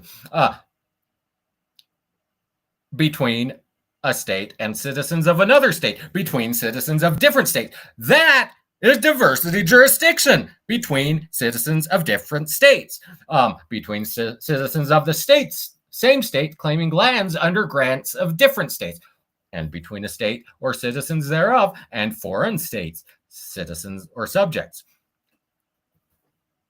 So,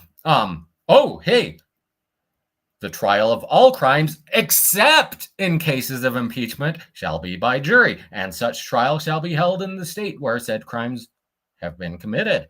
But when not committed within any state, the trial shall be at such place or places as the Congress may by law have directed. So there you go. That is the jurisdiction provided by the Constitution for the federal courts. For the federal courts. And you may notice that's a hell of a lot more than just those two jurisdictions that sovereign citizens claim.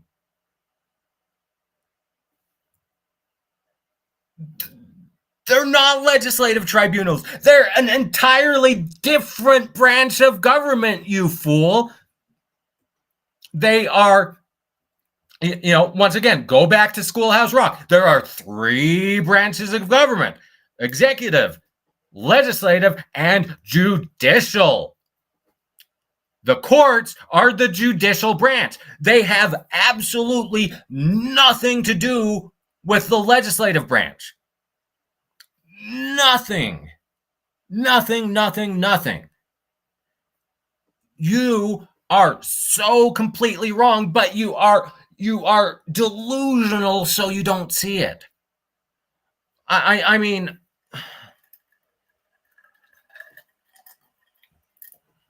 if what you're saying was the actual law, what actually happened, then that's the way we would operate. Instead, you have these brain dead morons who think, oh, I'm smarter than everyone else. They're fools following those laws. I get to decide my own. I may go to prison for it because, it's not the actual law. If what you are saying were the actual truth, the actual law, if it were true,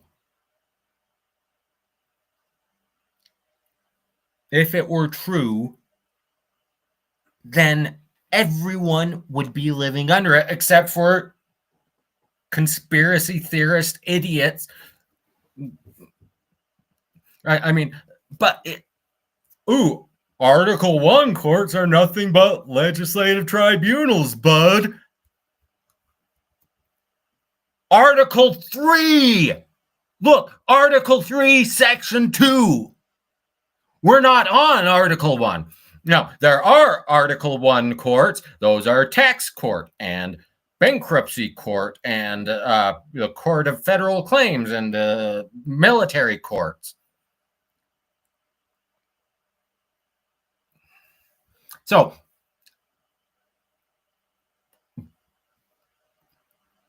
going back though, you asked, where is the jurisdiction for criminal law? As I said, for federal criminal law, it's right there. The laws of the United States. Right there. Now,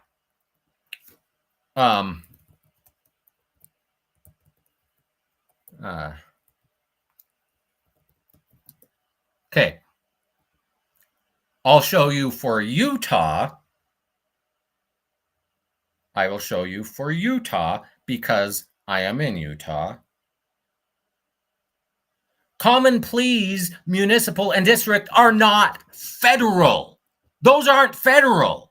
Those are state courts. That's what I'm getting to right now, bud.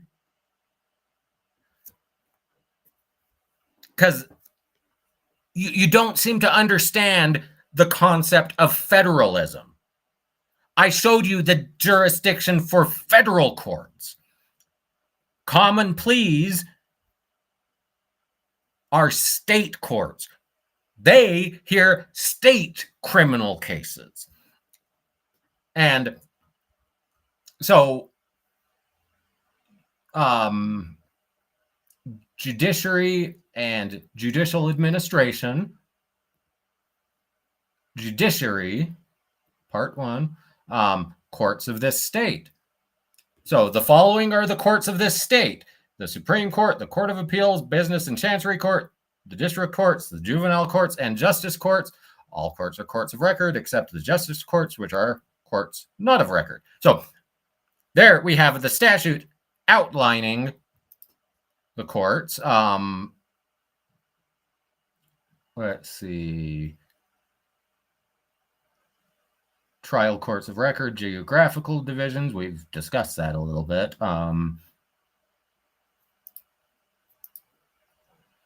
So, district court, general provisions.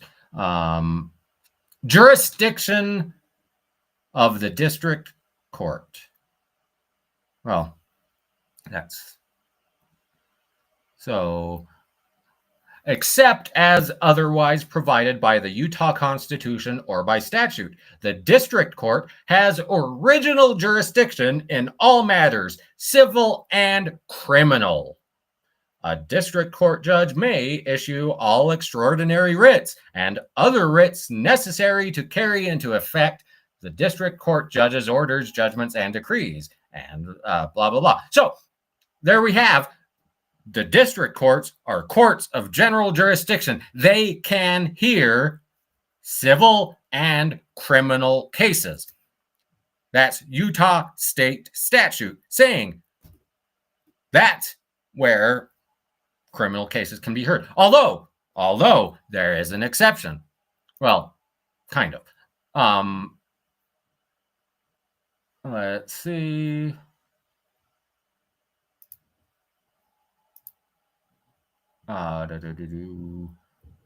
Justice Court.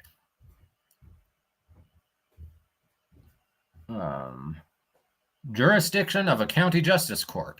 So subject to subsection 1C, a county or district attorney may file a Class B or C misdemeanor offense in a county justice court, regardless of where the act occurred, if the same offense could have been filed as a Class A, so blah, blah, blah. So you can file Class B, Class C, or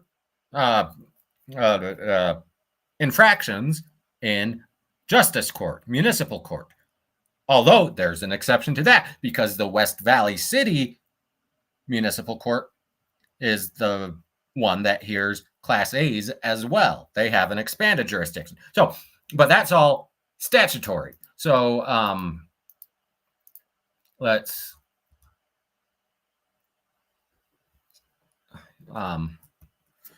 Utah Constitution.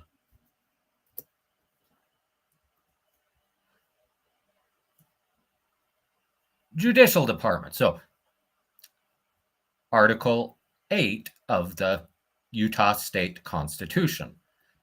Judicial powers. The judicial power of the state shall be vested in a Supreme Court, in a trial court of general jurisdiction known as the district court, and in such other courts as the legislature by statute may establish. The Supreme Court, the district court, and such other courts designated by statute shall be courts of record. Courts not of record shall also be established by statute. So, hey, look at that. It's in the Constitution saying the district court is established by the state constitution as a court of general jurisdiction. A court of general jurisdiction meaning, hey, they get to hear everything. They get to hear civil, they get to hear criminal, they get to hear juvenile, everything. Unless such other courts as the legislature may establish. So the legislature has established such other courts, such as the municipal courts, such as the chancery court, such as the juvenile court. So jurisdiction of the Supreme Court. The Supreme Court shall have original jurisdiction to issue all extraordinary writs, to answer questions of state law certified by a court of the United States. So if in the U.S. District Court, if I were to sue Big John under diversity jurisdiction on a state law claim in federal district court, and there were a question of the state law, the substantive state law, it can be appealed to the state Supreme Court, because the state Supreme Court is the final decider on state law, state substantive law. Let's see. Jurisdiction of district court. So the district court shall have original jurisdiction in all manners except as limited by this constitution or by statute, and power to issue all extraordinary writs. The district court shall have appellate jurisdiction as provided by statute. There's appellate jurisdiction over the municipal courts. So you asked, where's the jurisdiction for criminal? I've shown you. I have shown you. I have shown you. And there is no federal bank that holds the social security numbers. That's nonsense. That's absolute nonsense. You provide your social security number so they can identify you when you get a loan, when you open an account, but It's not a security.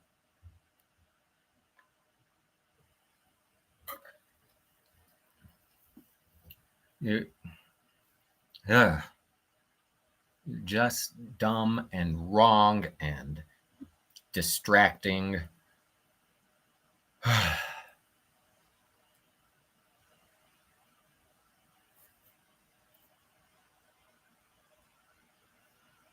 Let's see. I think I was here. So, for the defendants, by showing their true identity in upper and lowercase lettering with punctuation, the court is in breach. I've already done that. So, I demand that the aforementioned cases dismissed with extreme prejudice. I mean, Constance Ward, according to that sovereign citizen and Judge Simpson's court, it's $1 billion trust that the government holds for us. So, and as I said, it's not up for debate because facts are not up for debate. And the facts are not on your side. It's gobbledygook. It's magic incantations. It's bullshit. It's misinformation. The fact that you believe the misinformation, that's on you. That's on you. It's your problem. So, and dismissed with extreme prejudice. I always assume when I see extreme prejudice, like, what do you say? Case dismissed, and then take the order out back and put it out of its misery? Is that extreme prejudice? As I am not, nor have I ever been the fictional entity, so-called Darren Leland Reber, all caps, which was created by the United States and the state of Montana, and not I. And that was further perpetrated through fraud upon my mother and upon myself at birth. See birth certificate and certificate of live birth. Number 6. I state for the record that I am of sound mind and body, and having good mental faculties, I hereby state that I believe I, a man and living soul, exist upon the land jurisdiction given to all mankind by God, not any other jurisdiction of air or water. Law equals land, air, water. I believe that I am serving notice to powers that be, that I am establishing my competent living status, and that I claim the Cestui Que Vie birth certificate trust account, Title 31 U.S. Code, Sections 13, 21, and 22. It's what we are supposed to do. Nationality Act 1940.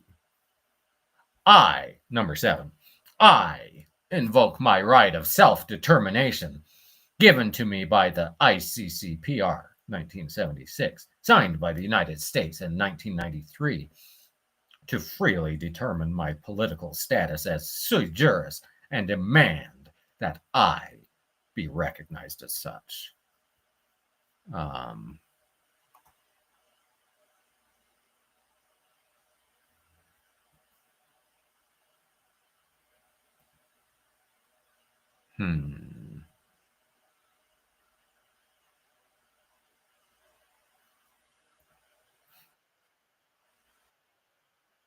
Okay.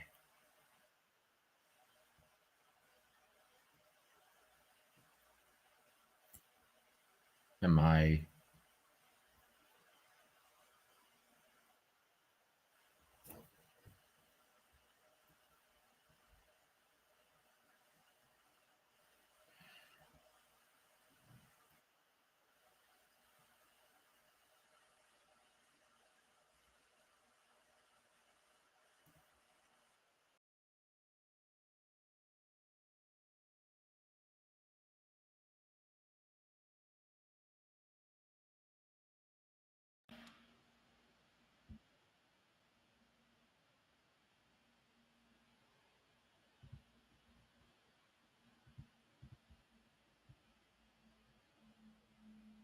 All right. Hopefully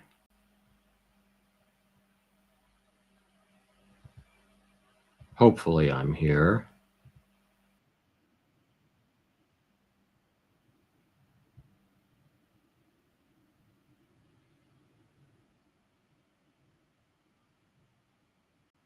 Hopefully I'm here.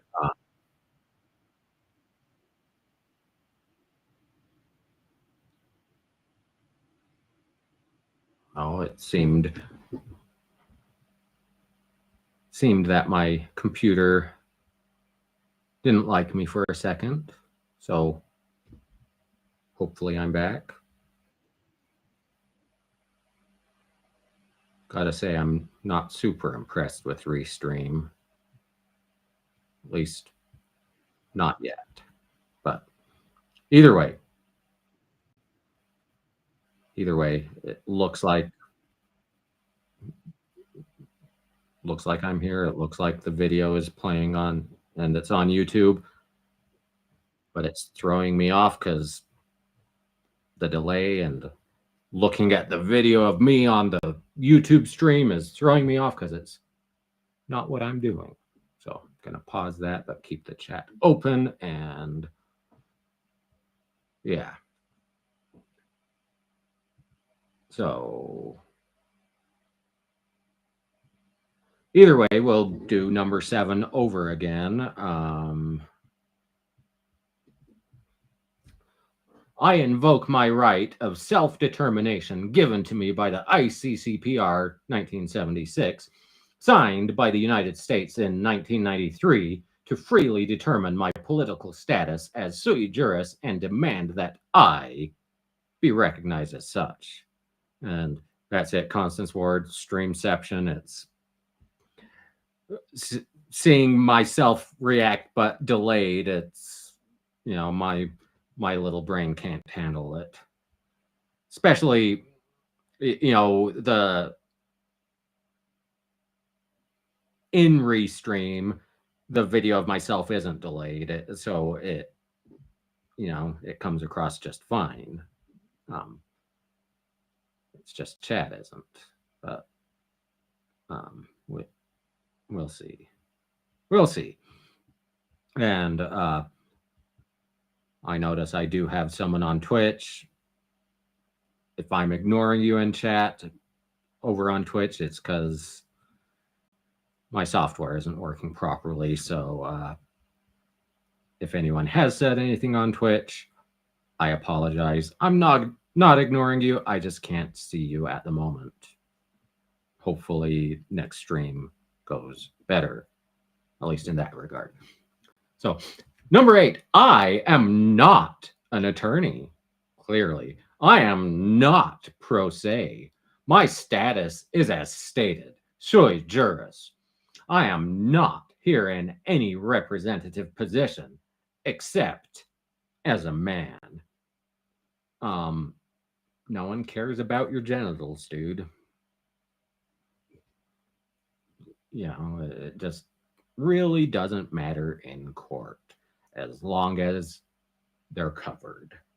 That's the only way anyone cares about them in court.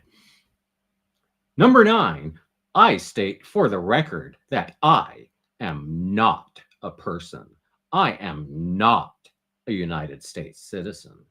I am not a resident of the District of Columbia or any districts so claimed by the corporation and or any of its zip codes, calling itself the United States or any appellation thereof. I am not an employee of the state of Montana. You're a ward of the state of Montana, or at least you were when this was written. He might be out by now. I don't know. Like I said, I have no idea what he was convicted of.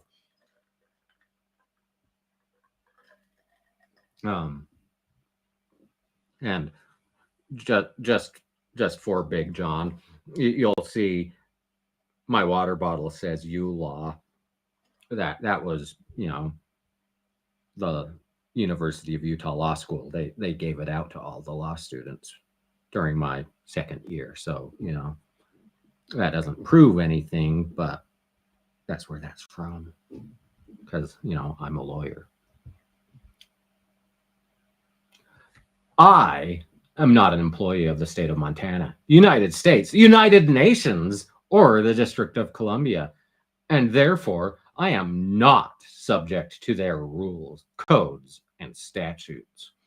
I am not an artificially entity created by government, such as a corporate person, as defined and created by public statutes, and I am not a juristic person, which may be affected by public statutes. The following two case citations declare the undisputed doctrine, in fact and at law, that the word, term of art, person is a general word, and that the people of whom I am a proud member of are not bound by general words and statutes. Therefore, statutes do not apply to, operate upon, or affect me.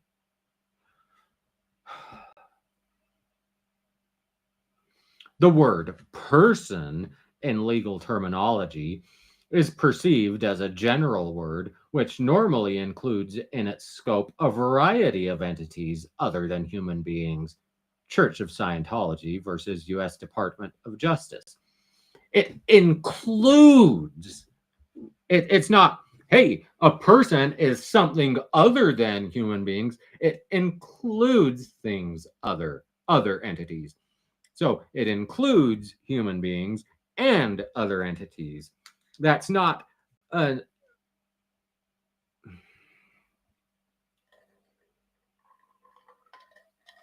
just because it includes one thing doesn't mean it can't include others. The people or sovereign are not bound by general words and statutes restrictive of prerogative right, title, or interest unless expressly named. Acts of limitation do not bind the king or the people. The people have been ceded all the rights of the king, the former sovereign. It is a maxim of the common law that when an act is made for the common good and to prevent injury, the king shall be bound, though not named. But when a statute is general and prerogative right would be divested or taken from the king or the people, he shall not be bound. The People versus Herkimer. That's a New York state case from 1825. As such, it's not a Supreme Court case. It might be out of the Supreme Court of New York, but that's the court of general jurisdiction. So this not Supreme Court case states, inasmuch as every government is an artificial person, an abstraction, and a creature of the mind only, with other artificial persons, the imaginary, having neither actuality nor substance, is, and I'm bored. I'm bored. I don't care. We'll get to his gobbledygook instead of block citations of case law that don't actually apply. I, a living man, do not consent to this type of fraud. A statute is not a law. Flournoy versus First National Bank of Shreveport, Louisiana Supreme Court of unknown year. A code is not law. In Ray Self versus Ray, in point of fact, in law, a concurrent or joint resolution of legislature is not law. Okay. A statute is law. The code itself is a compilation of the statutes. A joint resolution of legislature, no, it's not law, because once again, Schoolhouse Rock. I'm just a bill. A joint resolution is just one branch of the government saying, this is what we think. Unless it's been signed by the executive branch, by the president, it's not law. It's just a joint resolution. And we're skipping. The Constitution clearly states that only Congress can pass laws. Yet, since incorporated, every act of Congress has a line in it that reads, "This act shall not affect any rights thus previously established." This means Congress cannot pass any ex post facto laws. No, because ex post facto laws are unconstitutional. But guess what? They can pass laws looking forward because that's not an ex post facto law.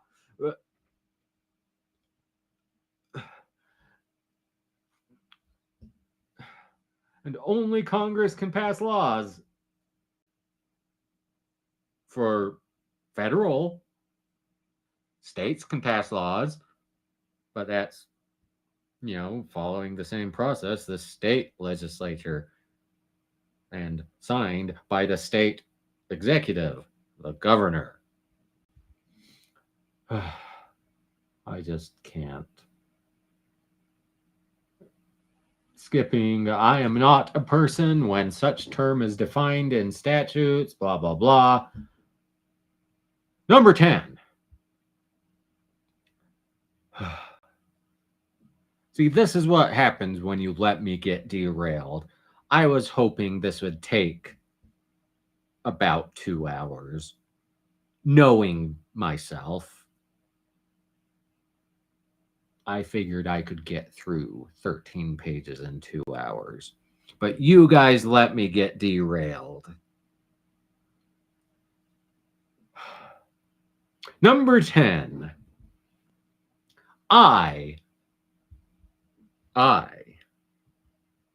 am letting it be known to all courts, governments, and other parties that I am a natural, freeborn sovereign without subjects. I think most sovereigns would have subjects,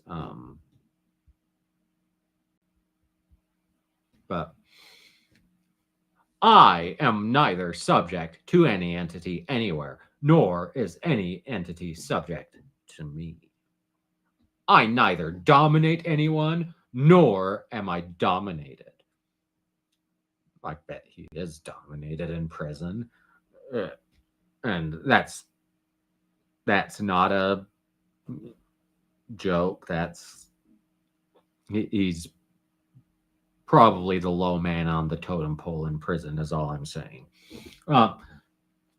My authority for this statement is the same as it is for all free sovereigns everywhere. The age-old, timeless, and universal respect for the intrinsic rights, property, freedoms, and responsibilities of the sovereign individual. I am invested with and bear the status, condition, and character of a sovereign without subjects.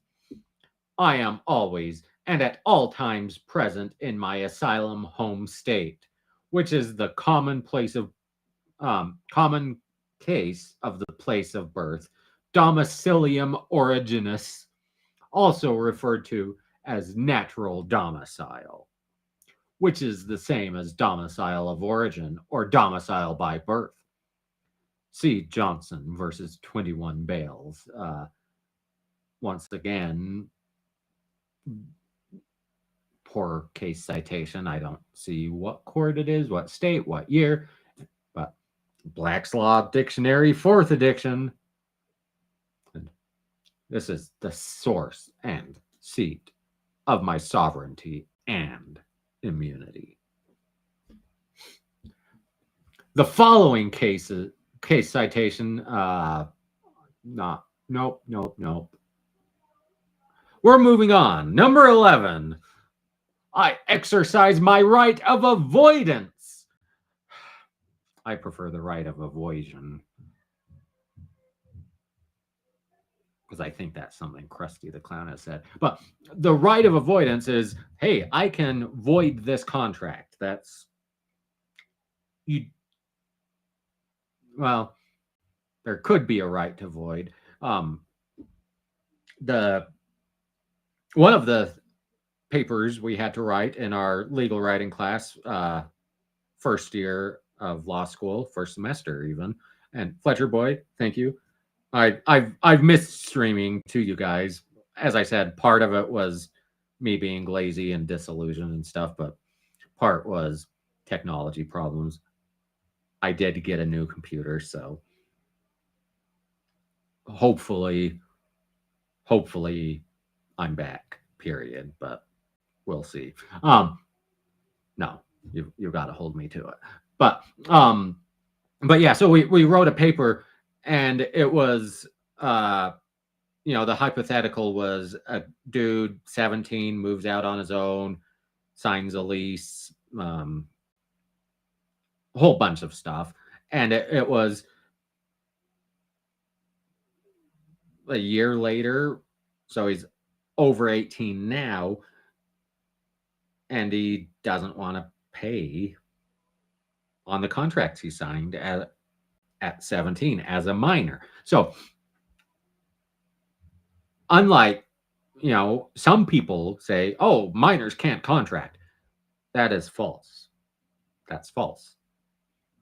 Minors can contract. You contract every day. You go to the store. That's technically a contract. It's not written, but it's a contract. It's, there's a meeting of the minds. There's consideration from both ends. It's a contract. But minors can contract. It's just minors can void certain contracts. In Utah, minors can void contracts except contracts for necessaries. So a contract for necessaries would be like for food, shelter, certain other things, 10 years ago that I wrote the paper, so I don't remember all of it. But whereas contract to buy an Xbox is not a necessary. So you can void it. But to void it, you have to send it back. But then it's also, hey, this guy, it's been a year, he's 18. What's the look back period? So that's a good point, Constance Ward. The Steam terms of service, that's a contract. It's you agree to abide by these terms, maybe even pay us some money. That's consideration from you. And our consideration we're giving you is, hey, you get to play these games on Steam. That's a contract. It can be voided, potentially, as it's not for necessaries. But for the Steam contract, if he voids the contract, he can't get out of the months he has already used. He can break the contract now and not pay the penalty. He doesn't have to pay the forward looking balance to Steam. But that would be, where was it? Avoidance. Or in bankruptcy, avoidance of contracts is a power of the bankruptcy court. So that's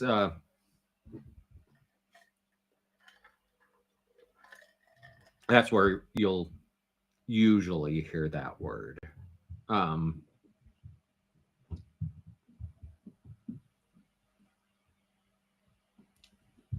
So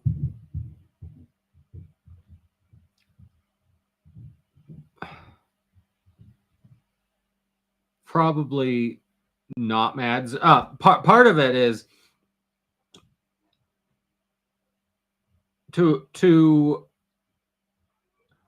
to avoid a contract, the avoidance process, the contract can't have been completed, if I'm remembering right.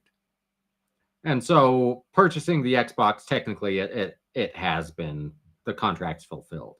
So it's more getting out of executory contracts, forward-looking contracts. It's things you haven't fully paid for yet. If you break something, that sort of a superseding act, it's just there's a lot that goes into it. Either way, we don't need to go into that. I just get distracted when I see certain things, and yeah. So I exercise my right of avoidance and hereby reject the offered commercial venture and decline to fuse with or animate the fictional entity Darren Leland Reber, or to stand as strawman person, which is defined in Barron's Law Dictionary, 4th edition, 1996, as a term referred to in a commercial or property context when a transfer is made to a third party, the strawman person, blah, blah, blah. It doesn't matter. Strawmen are a thing. You just aren't one for the purposes of criminal law. A straw man would be like using if you're purchasing a house and don't want people to know who's buying it, you create a straw man entity, purchase it, and then have the straw man transfer it to you. You can also use like a lawyer to purchase it as your agent and then transfer it to you or something like that. So that, yeah, there's lots of fun things. 12, I recently learned of the fraud committed by the courts. Do state for the record that there is no valid contract with the United States, state of Montana, any court, judge, attorney, administrator, politician, or agent thereof, due to there has never been present important key elements of a contract, such as free and genuine consent and meeting of the minds. It's not a contract. It's not a contract. So, yeah, there is no contract between you and the state because it's not a contract. You don't have to contract into having to follow criminal law. Your very presence in the United States means you have to follow criminal law. You don't have to agree. Because, fun fact, the government can force you to follow criminal law. Well, they can punish you for not following it, but, you know, the use of force. The government has the exclusive right to the use of force, more or less. You know, there are self-defense and defense of others, but yeah. Oh yeah, Constant Sword. This guy wouldn't be able to have a meeting of the minds with a newborn. You've got to have a mind to have a meeting of the minds. But we don't need to read about free and genuine consent and meeting of the minds because it's not a contract. So number 13, I claim that no crime by me exists as I have not knowingly or willingly injured another soul. Therefore, if the man/woman calling himself herself by the name state of Montana shall come forward in his/her own flesh and blood body showing acceptable identification, can point me out identifying I as having done him/her some injury, I shall make amends, giving fair and just compensation to discharge the matter. An impossibility. The first element of a crime is a victim. No, it's not. No, it's not. Literally, you look at crimes, you look at the statutory requirements of a crime, nowhere does it say victim. I mean, some crimes contemplate a victim because, you know, murder kind of have to have a death for there to be a murder. That would imply a victim. But the victim doesn't have to be the one going after you.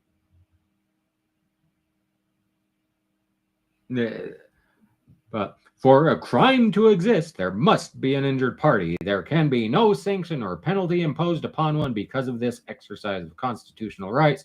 Shearer versus Cullen, and that's, once again, that's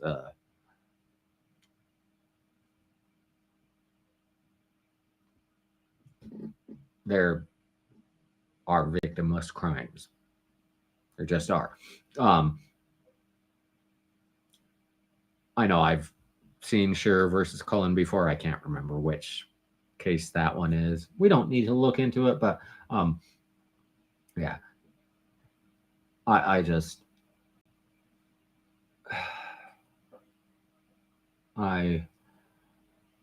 14, he's giving notice that he's quite aware of the net retentions that are paid to judges and prosecutors from convictions through submitting the online bid bond, performance bond, and payment bond forms through the DOJ.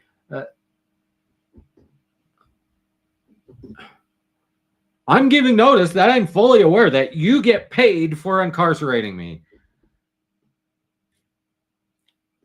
It's made up. It's fiction. It isn't a thing. Judges get paid a salary. It doesn't matter how many cases they hear, how many convictions they get. They get paid an annual salary. Your case doesn't matter other than it's part of their job. Same with prosecutors. Same with cops. This is all fiction. The Department of Justice is by far the largest contributor to the federal budget.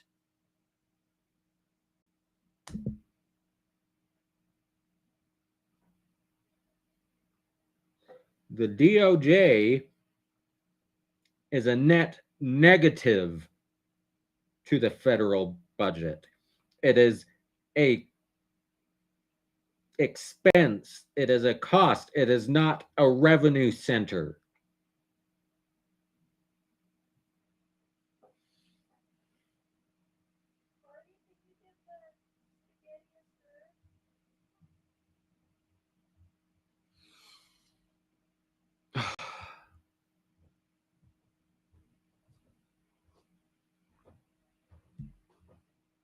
He broke me.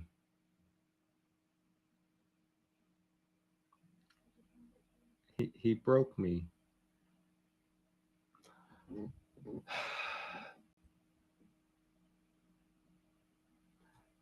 Besides which, the 4th District Court of Montana is not part of the Department of Justice.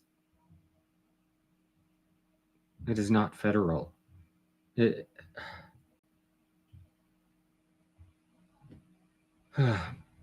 And that is a good point, actually, except for some small towns with shady traffic enforcement.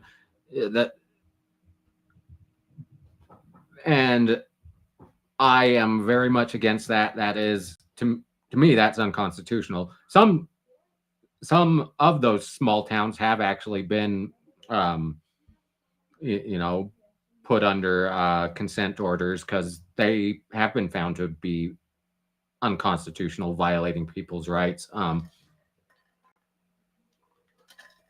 There's a little town in northern Utah. It's called Manaway, spelled Mantua, pronounced Manaway in Utah.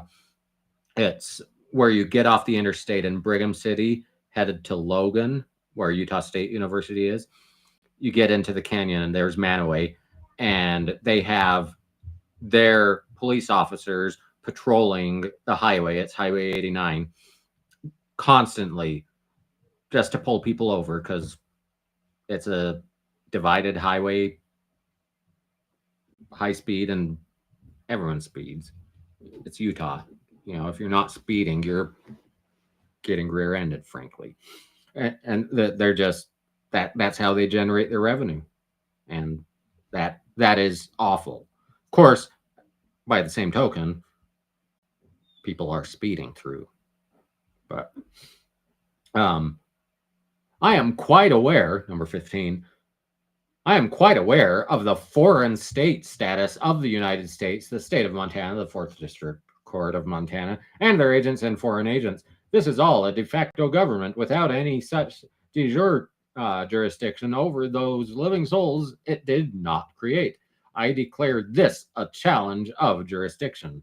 The 4th District Court of Montana, pursuant to Federal Rule of Civil Procedure, Rule 4J, is, in fact, and law, a foreign state, as defined in 28 U.S.C. Section 1602. That may all be well and good. It's irrelevant, and it's not a foreign state. But that's Federal Rules of Civil Procedure. We're in criminal court in the state of Montana. It's not even federal rules of criminal procedure. It'd be the state rules of criminal procedure. The Montana rules of criminal procedure are relevant. Federal rules of civil procedure, you may as well take a random Chinese newspaper. They have as much relevance.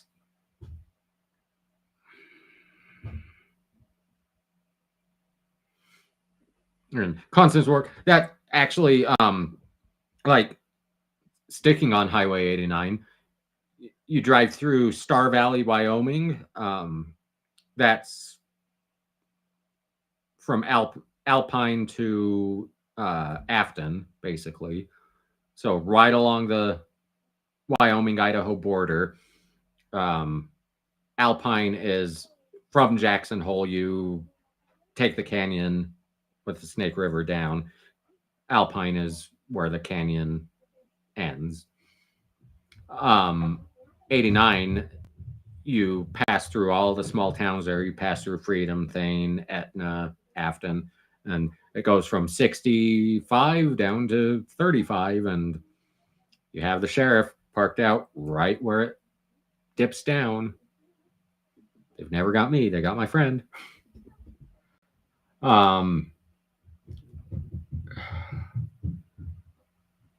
Niece and nephews running up the stairs right over there. Ooh, in accordance with case Basso versus Utah Power and Light Company, jurisdiction can be challenged at any time, blah, blah, blah. I hereby give notice that if an affidavit is not challenged within 21 days, point by point, it is fact and shall be on the record as truth and shall become the judgment. Except that's not the law. You saying that's a thing doesn't make it a thing. You know, I can declare myself, the supreme emperor of the universe. If you don't refute it within 21 days, it is fact. You better pay me the due respect and fealty and ooh. 17, I demand that after the cases are dismissed with extreme prejudice, that I be awarded penalties for the crimes to be paid to me in compensation and damages for bringing false charges and arrest against my soul, plus a charge of $1 per minute or $14.40 per day from the date of first indictment to the date of my dismissal and release from unlawful detention. He's cheap. That sovereign citizen that Van Balian and Artie did the other day, it was $10,000 just for him to leave the car. This guy's only $1 a minute. I declare that upon my indictment, arrest, and to present date, at no time during this process have I been afforded my rights. In fact, I have been terrorized and my religious rights violated. This being an extreme trespass on my soul. The prosecuting attorney, merely an actor on a stage with motive for profit, made numerous false statements using hearsay evidence without any first-hand witnesses and making motions to deny me a fair trial. He made motions to deny a fair trial. What kind of motion would that be? Court, I move for an unfair trial. What a maroon. My so-called attorney defender, merely another actor on a stage, somebody trained in the law, should have known to object to the hearsay and other lies.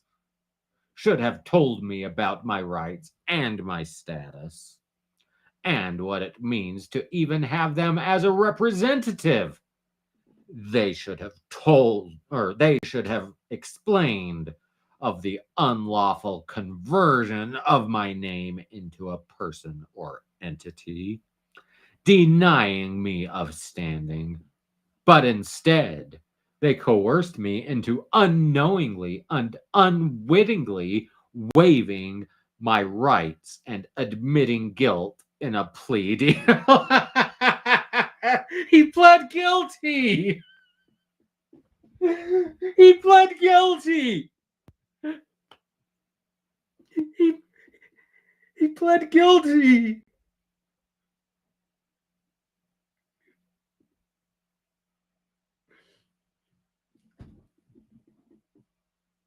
He pled guilty.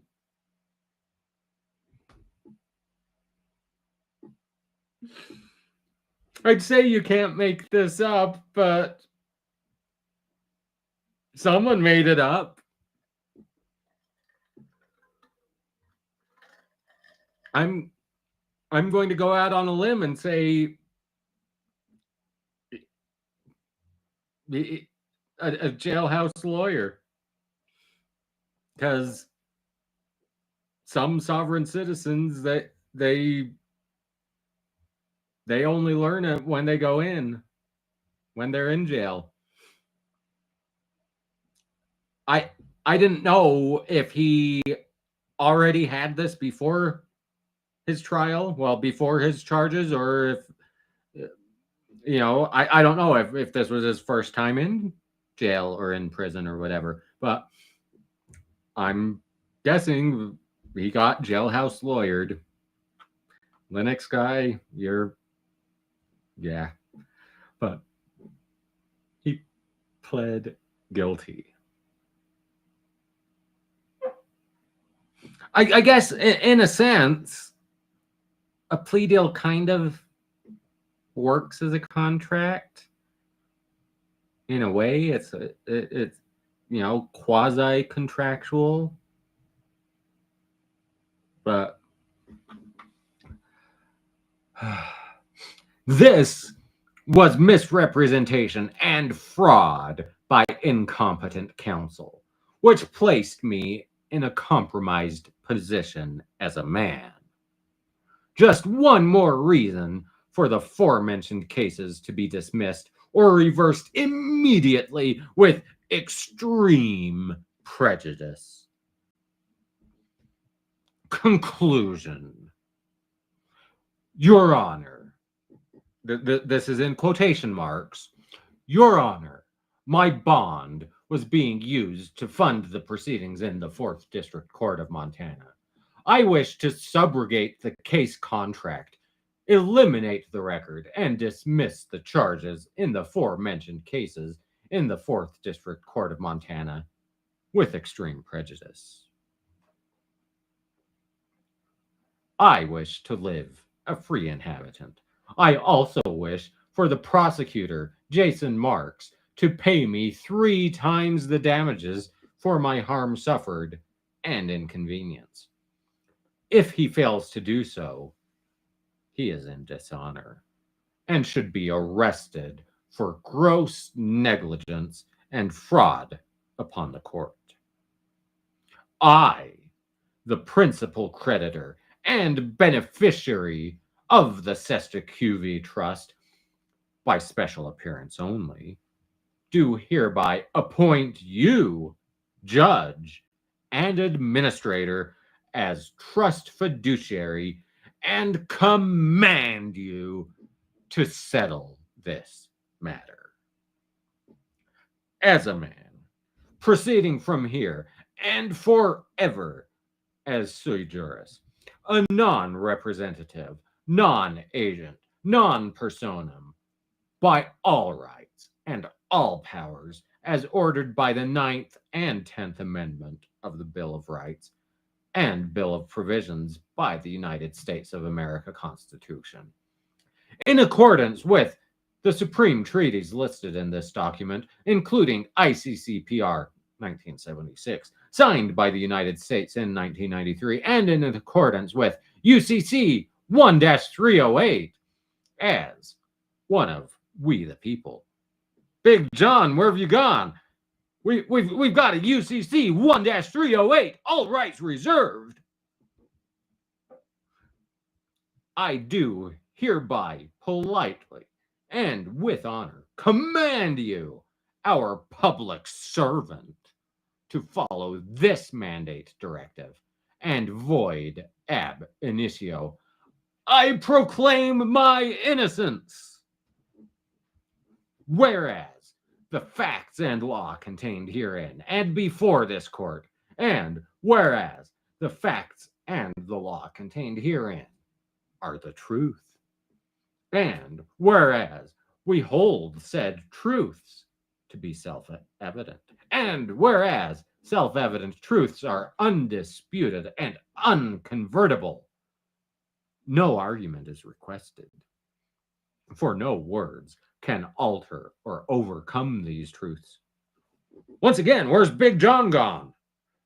There can be no debate. There is no argument to overcome these truths.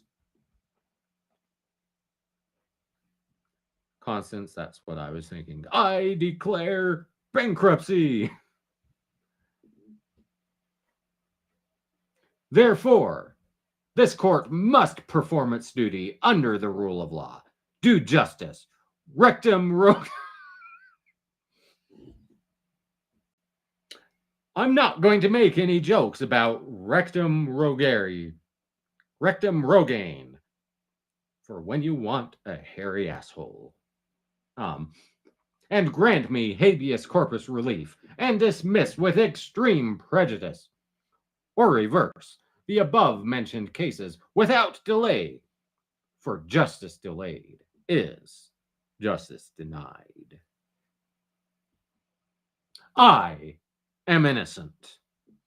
I also demand, if this court does not grant me habeas corpus relief, that I am provided with a copy of IRS Form 1120, the judge's oath of office, and both public servant bonds, and copies of all agents' registrations as foreign agents for the above-mentioned cases of the 4th District Court of Montana for my review.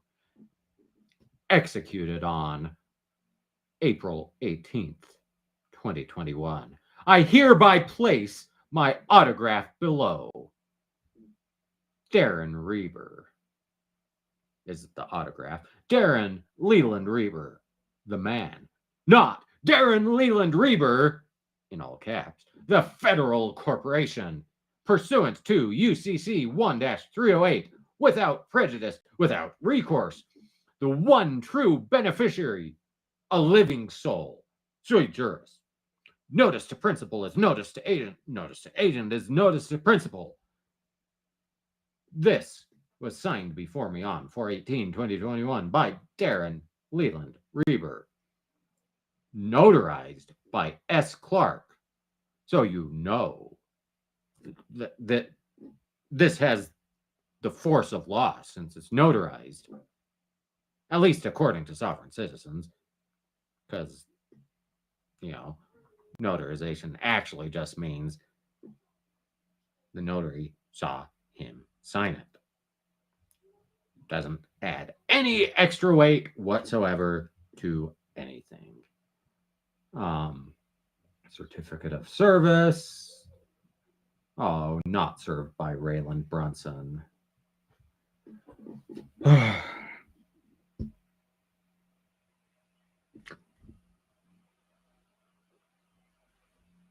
Well, that was a shit show. That was a mess. That was entertaining.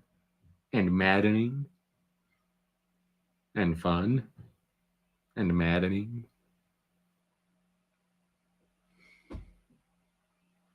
So that's the end. That's the end of that one. So where are we going from here? So we do need to get caught up in a couple of our ongoing cases. We do need to get caught up on Schofield versus Gayard. We do need to get caught up on Janet versus the Girlies. Although on that one, even though it's been a while, we're not very far behind. I think one video gets us caught up because, you know, court is a whole lot of hurry up and wait. Although I might send Caffeinated Kitty a message and see if there's anything behind the scenes she's willing to tell me. Yeah. As punishment for my absence, I am going to stream the recent Eric Martin trial. Colin, definitely not Cromwell, sent me the full trial. So we're going to do that. That's punishment for me because Eric Martin drives me absolutely batty. Just like, of all the sovereign citizens, he might be the one that annoys me the most. And so that should be fun. But also, you may have noticed Wendigoon did a recent video about sovereign citizens. It's a 45-minute, I think, video. Wendigoon is a 4 million-ish subs commentary streamer.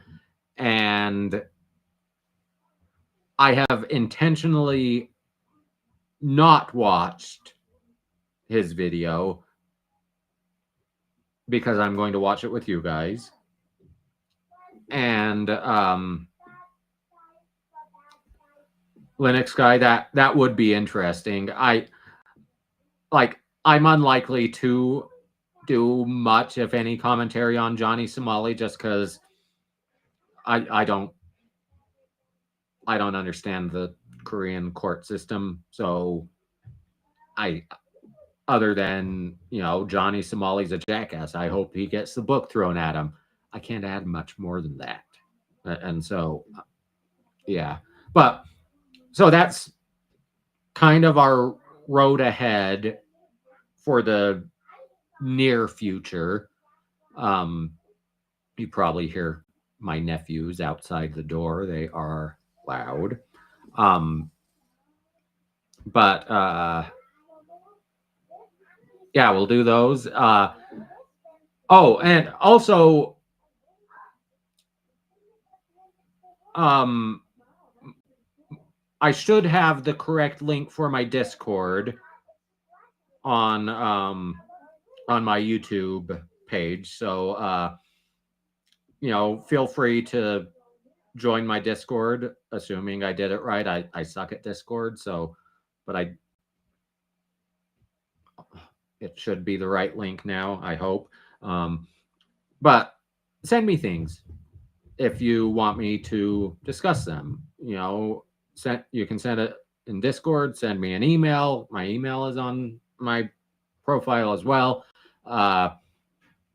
Send, you know, if you want me to discuss it, send it to me and I will have a look.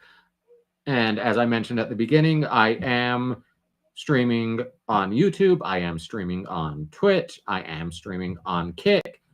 So join me on all of those. Help me grow on all of those. Obviously, watch on your preferred platform. I won't tell you where to watch, but please, you know, if you have a account, follow me on all of them. And I do have a Facebook too. I can't stream directly to it because they changed their policy, and yeah. So either way, I think that's everything. I'm going to go get ready for dinner. It's going to be spaghetti. So thanks for joining me, especially after such a long break. I do appreciate everyone who patiently waited for me to return. And that's everything. Do all the standard YouTube-y, Twitchy, Kiki things, like, share, subscribe, bribe your friends and family to do the same. And I will see you very soon for the next one. Bye-bye.